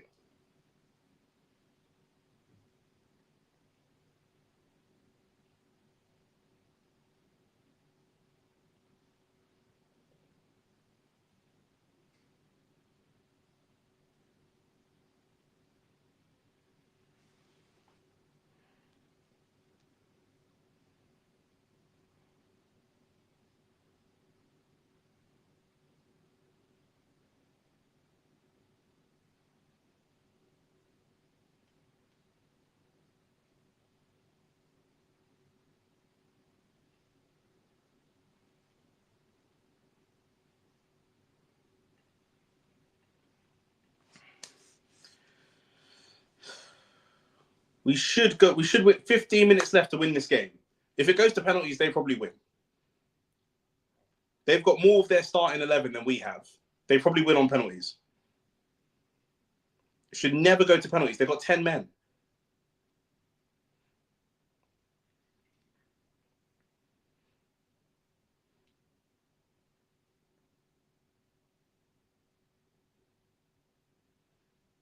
Thomas Partey just did a back heel. Why? What am I actually even fucking looking at? Why?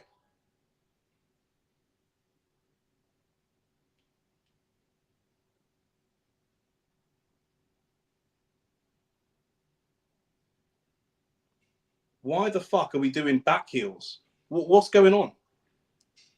Everything we did in that last 15 minutes was solid. Now Thomas Partey just decides that this guy's a fuck. Just lock him up, man. This fucking rapist, bro. Get him out of here, man. What is he doing?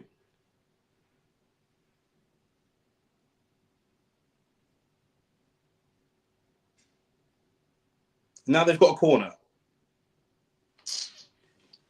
No IQ. There's no football IQ in this team whatsoever.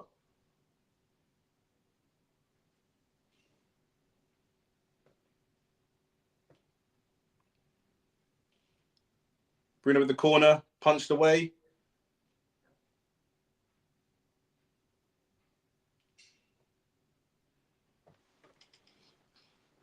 They shouldn't have the ball up in this position in the first place. We should never be here.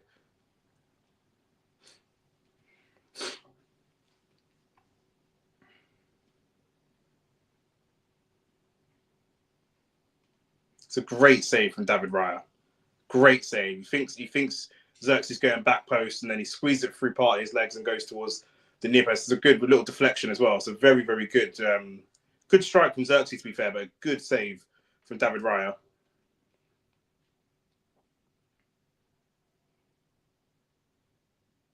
That's well played from Martinelli. Really well played.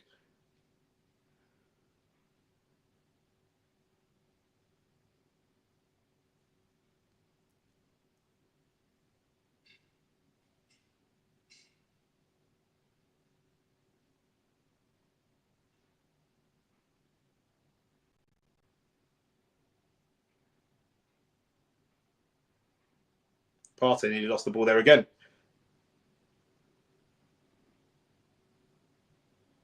Odegaard finds Sterling. There we go. Touch. Release the ball. Release the ball. Release the ball. Sterling fucking stuttering. Corner. Brother, all this fucking stuttering, bruv. Toby Collier has been good since he came on. He's been good.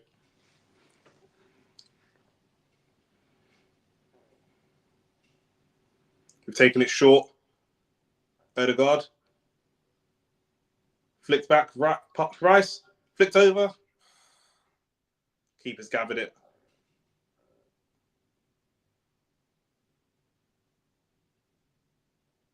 Again, we've given him the ball again.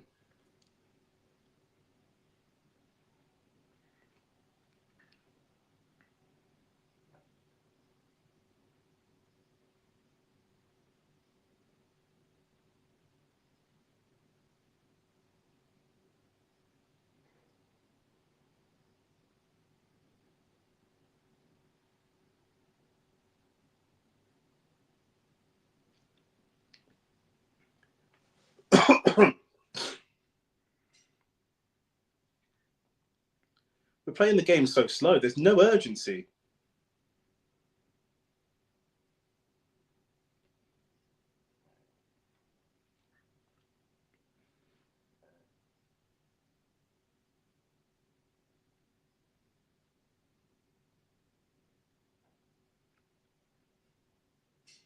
Sterling just trying to stutter his way through. Odegaard. Ball over the top to Sterling. Can you find it across the box? No. I don't even know if that one is offside. The first one is offside, and then the liner is just giving that one as offside. This game is fucking shit, man.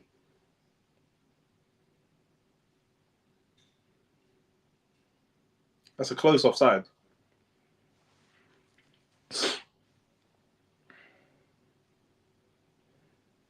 And I don't know why we keep going over the top. There's angles there to play the ball on the floor. Because then he has to take an extra touch to control the ball down and give the defender more time. Why are we going over the top every time?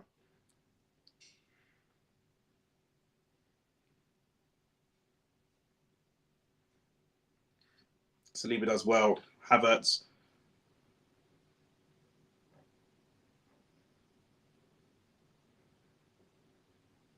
Look, one ball over the top straight to Amad Diallo.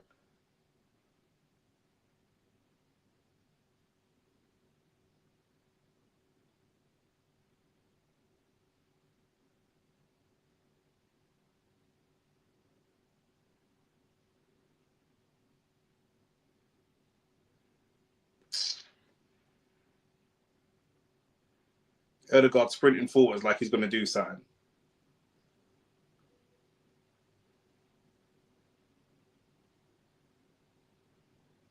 Find Erdegaard again. Erdegaard's right there. Erdegaard is right there. Erdegaard is right next to you. Just playing the ball. Sterling, you're fucking pissing me off, bro. We're playing the ball so slow. Cross comes in.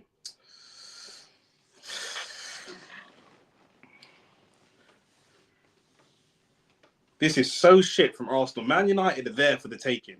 They are right there for the taking.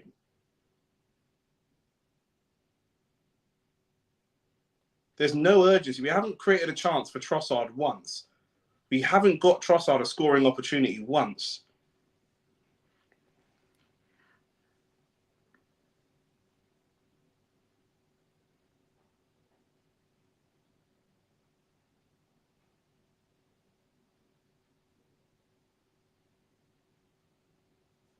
It's so poor.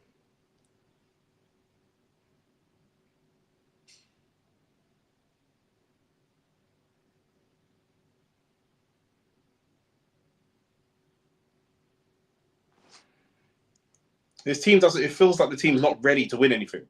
That's how it feels. We've got Tierney, Zinchenko, Kivior on the bench. Jorginho going off to get some treatment. I don't know if Zinchenko comes on. I don't know.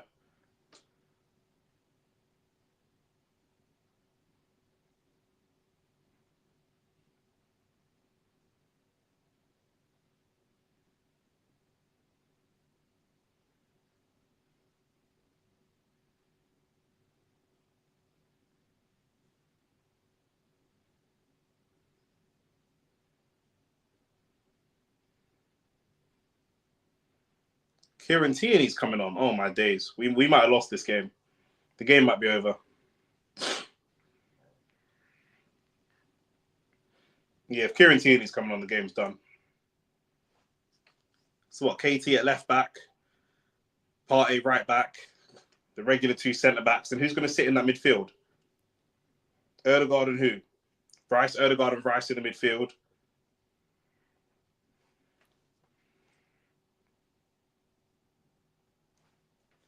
Trossard in the 10, maybe. Look at that. One ball straight over the top. Havertz running onto it.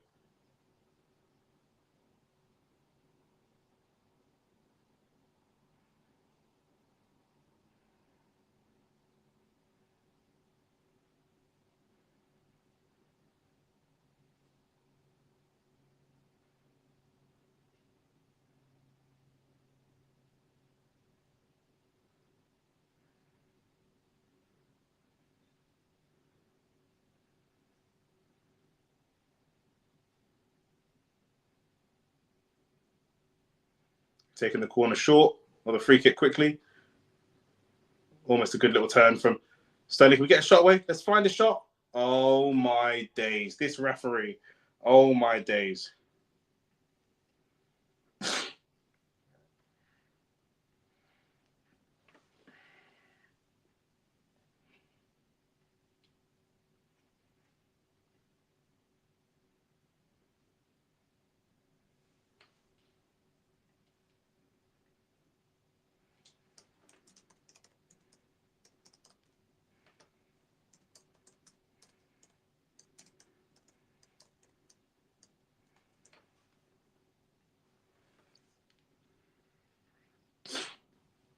We should have won this game. 3-1. Martinelli does well. Forgot Martinelli was on. We've not played it down this side at all this whole game. But now we've got Trossard on the ball. We've not played it along this left side. Everything's up the right-hand side. I can't see why. It's not working. Let's switch the play. Right, who is that? Let's tell it. Tierney's telling Martinelli to get up high, but Martinelli's like, bro, the ball's not coming over here. Now they find Tierney. We whip across. Tierney, good. That's a good cross. That's a brilliant cross from Tierney. Someone's got to gamble on that. That's a brilliant cross. Someone has got to gamble on that. KT showing he's still got it.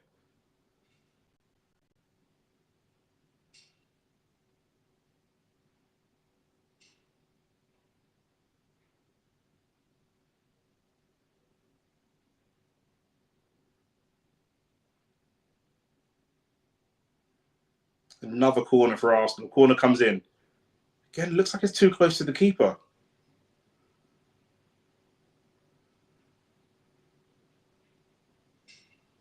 Every corner is right up with the keeper. Amad Diallo is just waiting for the opportunity to counter. And Sterling just keeps running at this defence. Sterling just trying to run at the defence. What the fuck is he doing?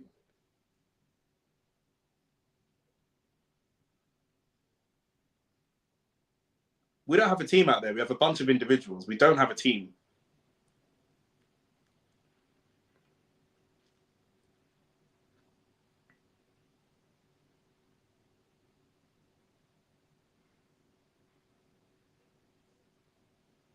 Four minutes left of extra time and then added time. And then we go to penalties. And then it's a complete toss-up as to who wins this game.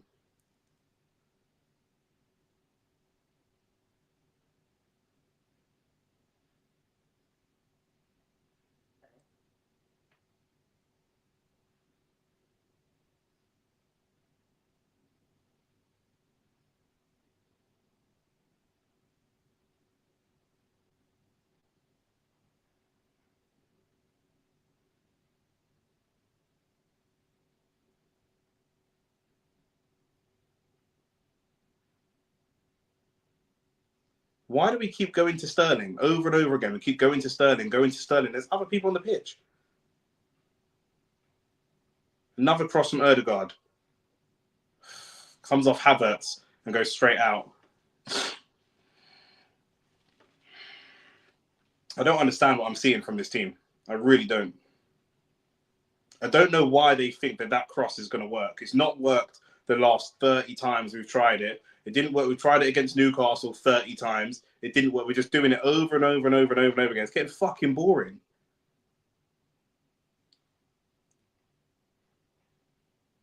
And their keeper's got man of the match, the fucking player of the match. How? Fuck me. He's played good, but we should never have allowed that to happen. That is insane from us that we've allowed that to happen.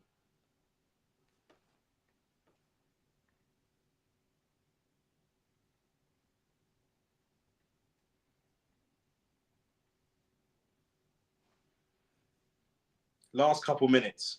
Martinelli. Tierney's going to overlap. Martinelli with the cross. Not the best.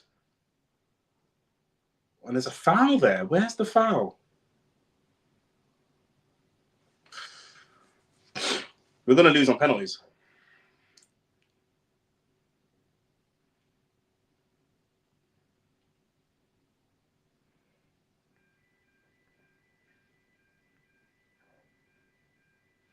The fire alarm's going off my building. Thank fuck for that.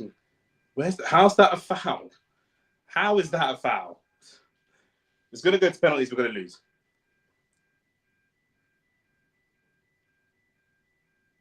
The fire alarm's going off my building. Thank fuck for that, so I can get out of here and not have to watch this. Fucking terrible.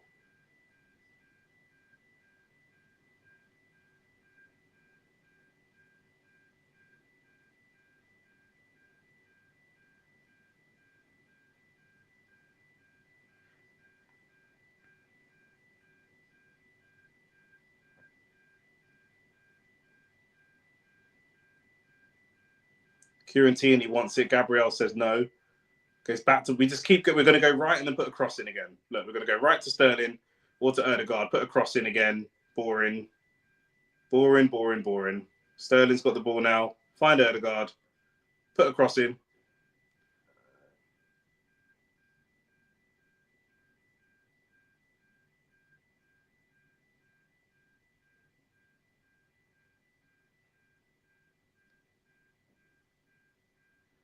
Trossard now. Trossard puts a cross in this time. Ødegaard, back post. Partey, can you find a shot? Corner. One last corner. One last Arsenal corner. I don't even know if that shot was going on target or not.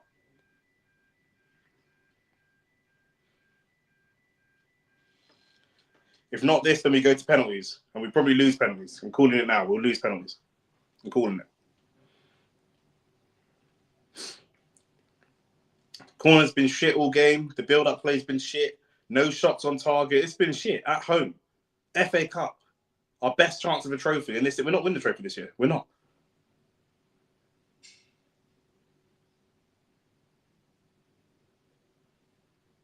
Well, no, that's a better corner, though. That's the best corner of the game. United get it half clear, but it's still around their box. Falls to Trossard, who's standing up against Toby Collier. Gabriel. Xerxes trying to get it out. The attack is still on. This will be the last attack before the ref blows the whistle. It's probably going to be a cross. Sterling. Partey. Cross comes into the box, and it gets away from Amad Diallo when the ref blows the whistle. Oh, yeah. And it goes for pens. And now it's penalties. We should never, ever, ever be in this position. Ever.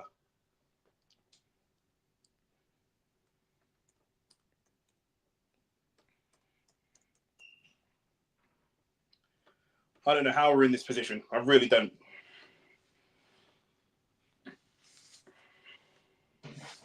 I really don't know how we're in this position. This is fucking ridiculous.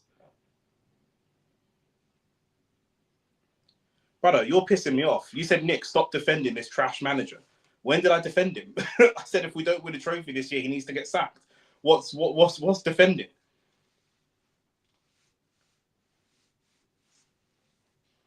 Do you know what I mean? How am I defending him? Do you know what I mean? It's just a shit performance. It's shit. But Odegaard missed a penalty, do you know what I mean, which he should be scoring. Havertz missed 2 chances where he's right under the bar. He's right under the bar. He's in the 6-yard box. He's right under it. He missed them both. These are easy chances. Do you know what I'm saying?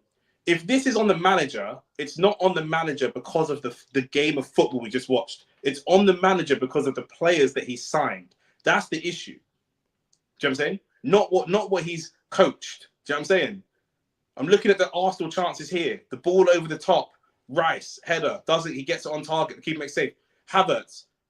He's standing in front of the goalkeeper. 6-yard box. He misses the ball. Havertz again. He's right under the bar. He misses. Do you know what I mean? Like, we've had so many opportunities to score. So many opportunities to score. None of these things are anything to do with the manager, other than the fact, again, another ball across to Havertz. The ball over the top to Havertz again. Do you know what I mean? Shit cross. None of these things are the manager. He's not on the pitch. The only thing that's the manager is signing these players. That's the only part that's the manager. He should be sacked before last year. Now, I don't think he should have been sacked.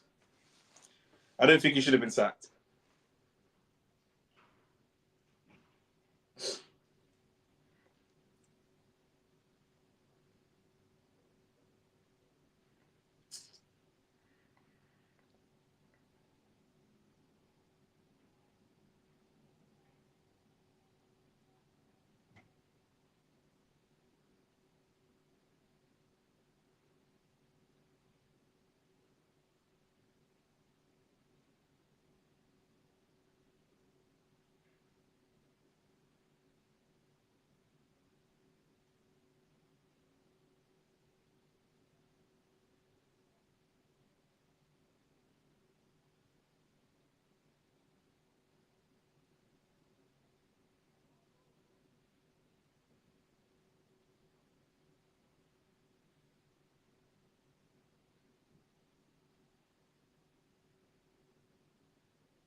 I think United are going to go first. I don't think we win on penalties either. I don't think we win this shootout. I think United win this shootout. Obviously, Odegaard's one of our main penalty takers. He's already missed one. So he's not going to feel confident.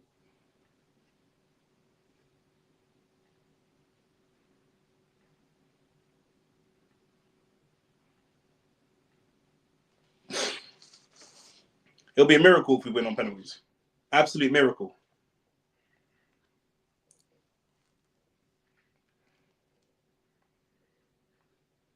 Should never be in this position in the first place. This is so bad. If Arteta gets sacked, it's not because of his coaching.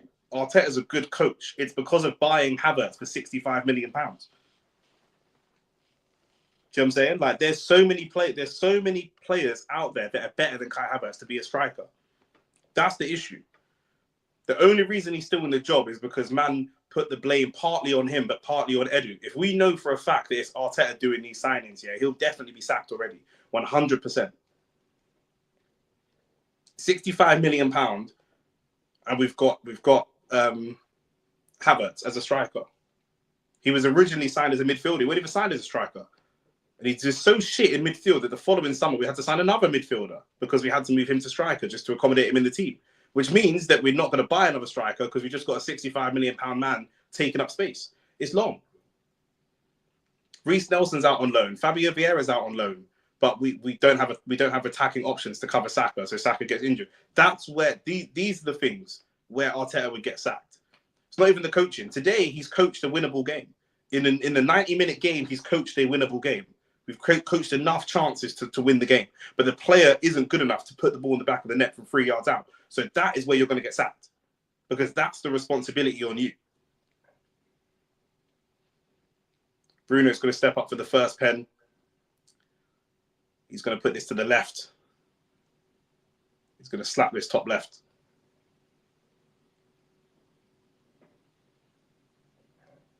There you go. There you go. Went bottom left.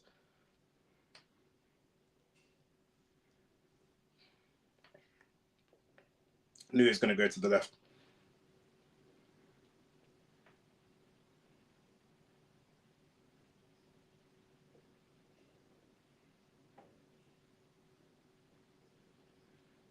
Now Ødegaard. Ødegaard taking the first penalty after he missed. These players are cowards, bro. I want to see who's stepping up to take these pens. Ødegaard, I want to see a powerful penalty from you, bro. Power. Bottom corner power. Ødegaard steps up. Bottom right corner he goes, I think. Oh, that's lovely. Bottom left he goes. Good.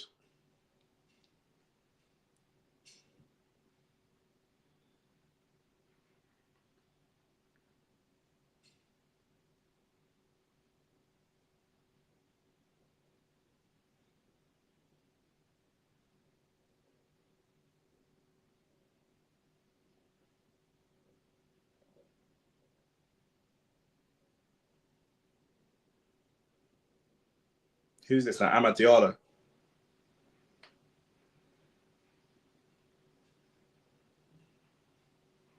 That's a good pen. I wasn't sure with that style of pen that he's got, but that was a good pen.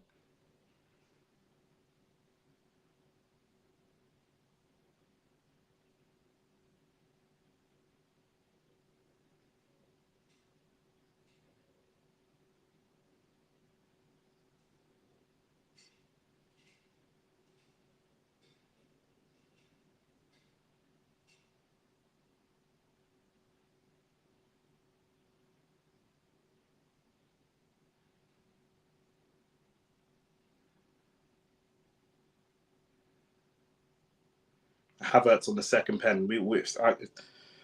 Yeah, I can't imagine Havertz scoring this pen. Yeah, no, he missed it. I told you. I can't imagine him scoring the pen. No. He's never scoring. Havertz was never scoring. Simple as that. I said it. He's not going to score this penalty. Did the little starter run up.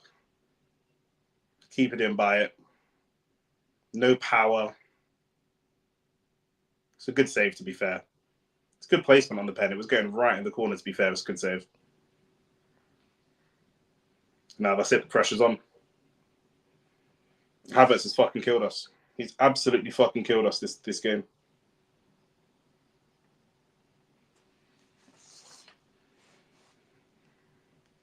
Lenny Yoro stepping up for a pen. And he scores it.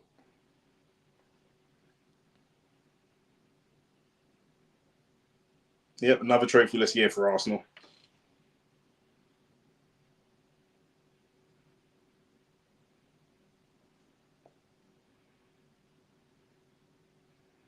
What's David Raya doing? What is Raya doing? That is an awful dive from David Raya. Awful. Who's it? Declan Rice. I backed Deckers to score his pen. He was good since he come on. I don't know why he didn't start. He should have started.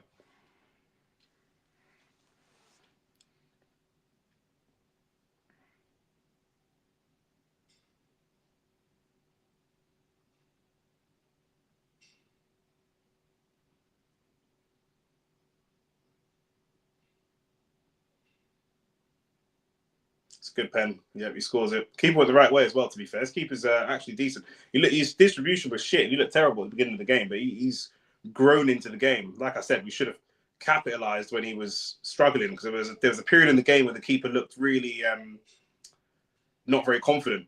And we should have capitalised on that lack of confidence, but they've got an advantage on us now. David Raya has to pull off a save. Martinez, they've got a lot of defenders stepping up to take their pens. Martinez, of course, rattled a goal, absolutely smashed the goal against Liverpool. So we know he can hit them. He's not really a natural goal scorer, but... Come on, Raya. Raya, what is... Raya's diving so late. What is he doing? That was an awful pen from Martinez, but it's still gone in.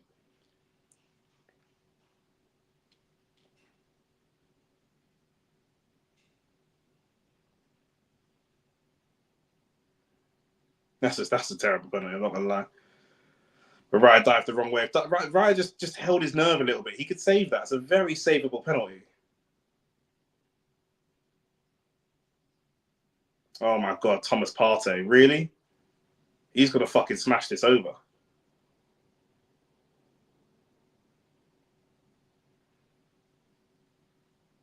I feel shaky about this pen. This is probably going to be it. Thomas Partey is probably going to hit the post or crossbar, and then that's it. He's going to hit the woodwork. Oh, fucking hell, straight down the middle. I knew he was going to do something booky, bro. Thomas Partey is the bookiest baller, bro. I knew he was going to do something weird, bro. Before he's going to try Penenka or just fucking... bro.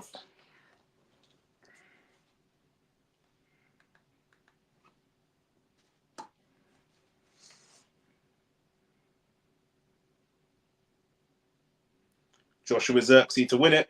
And it'll probably go in. One of them fat ballers of tech.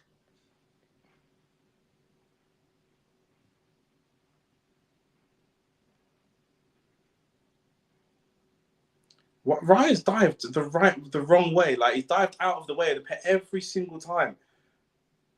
Fucking hell, and that's the game. And that's it. That is it. And you know what? Man said Arteta out, bro. I feel like Arteta coached a winnable game, bro. He coached a winnable game. Kai Havertz fucked us today. Completely fucked us over. Erdegaard with the penalty fucked us over. It was just poor. Like I say, if Arteta's losing his job, it's not because of the way he's coached the team in games like today. He's losing his job because of the signings that he's made. Similar to, almost kind of similar to Ten Hag in that way. You know what I'm saying? The signings that you've made are criminal, bro. The signings that you've made are criminal. How, what? What are you asking how? How, what? How did he coach a winnable game? Is that what you're asking me?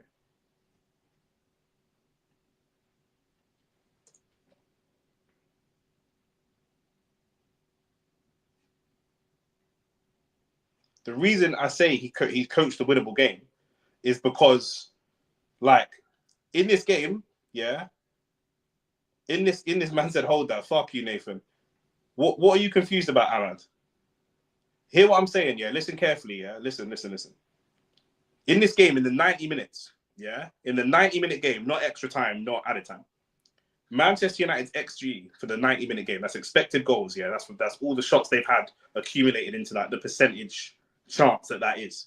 0.25. Arsenal, 3.25 in the 90 minutes. In the 90 minutes, we had 3.25 XG. We scored one goal. You man had 0.25 XG and you scored one goal as well. I'm not disrespecting you. I'm just saying the manager has coached a game. He's set up a game plan where we've created enough opportunities to score 3.25 goals. And from those opportunities, the players on the pitch have scored 1 goal. You can't put that on the manager. How can that be on the manager? That don't make any sense. Do you see what I'm saying? Man said cheaters don't prosper. I said it weren't a penalty. I said live and direct, it weren't a penalty. You should dominate this game. We are in a horrible place. We did dominate the game, you idiot. Did you watch the game? We did dominate the game. We dominated the game. That's exactly the point I'm trying to make. We dominated the game. We just didn't score. And that's not good enough. I'm not saying it's not an excuse. It's not good enough. It's not good enough. But that's not down to we dominated the passes. We dominated the possession. We dominated the chances created. We dominated the XG. We dominated the game, but we lost. That's down to the players. If the manager if I tell you to go do something and you go do something, and then if I tell my players to play a certain way and they dominate and control the game playing that way, but then they miss a penalty, I'm not getting sacked for that. You know what I'm saying? If that was me, I'd be like, bro, I'm not getting sacked for that. How could I get sacked for that? I've told the players, do you know what I'm saying? To be honest, any winner from this game will not win the cup. Yeah, probably, but I'm just talking about just in general, like, do you know what I'm saying? I'm talking about just the Arteta bit, because that's what everyone's going to talk about. Everyone's going to talk about Arteta. Do you know what I'm saying? Like, he, at the end of the day, like I say, it's not lost. It's not lost in that 90-minute period. Do you know what I'm saying? It's lost on all the other stuff. Do you know what I mean? It's lost on the signings. If we've got any other player there, if we have an Ivan Toney there, who we were linked to, if we had Ollie Watkins there, if we've got any of the other, if we had Dusan Vlahovic there, who, to be fair, he did try and get, if we have any other players in those positions that Havertz was in twice, in front of the goalkeeper, goalkeeper's laying on the floor looking up at Havertz, do you know what I'm saying? And Havertz, he's under the crossbar, he's right in front of the goal, and he's hit the ball wide, twice, off target completely, twice. Then we have Erdegaard, who misses a penalty. I thought it wasn't a penalty. I said in real time, it's not a penalty. Do you know what I'm saying? That can't be down to the manager. Do you know what I'm saying? I'm not defending him. I'm saying those things can't be down to the manager. What is down to the manager is you sign these players. You sign these players. Unless you tell me directly that they're not my players, the board wanted them, which I can't imagine the board wanted Havertz for 65 million. Unless you tell me that you didn't want these players, I've got to hold you responsible. But the coaching of the game isn't where we lost the game. He coached a winnable game. We just couldn't score the goals. He's not telling man to get to the Man United box and then kick the ball wide. Obviously, he's saying kick it in the net. Man, kick it wide. What do you want to do? Do you know what I'm saying? That's a poor game, a poor loss, a poor loss for us. Do you know what I'm saying? David Raya was awful on the penalties. He was awful. It's okay in the 90-minute game. He was awful on the penalties. I didn't like what we did and the way we set up. I didn't like it. I didn't like the Jorginho balls over the top and stuff. I didn't like it. But we created enough opportunities to score. We just didn't score. Simple as that. So anyway, what a stream it's been. I'll let you, man, go and enjoy your victory. Bun Man United anyway, blood. We're finishing above you in the table. That's all I've got to hang on to. We're not winning the league. We're not winning this. We're not winning the Champions League. We're not winning nothing. Do you know what I'm saying? I'm going to turn this stream off now, go watch the draw, see who you man. Do you know what I'm saying? You man won fair and square, but it's what a frustrating way to win. To dominate the game and lose. Dominate the game and lose. Do you know what I'm saying? Like, it's dead. Do you know what I'm saying? So I hope you man draw Newcastle and then get beat by them, man, innit? Do you know what I'm saying? But I'm out, blood. I'm fuming, but it's ridiculous. I'm out, man. Peace and love, man. Fucking hell.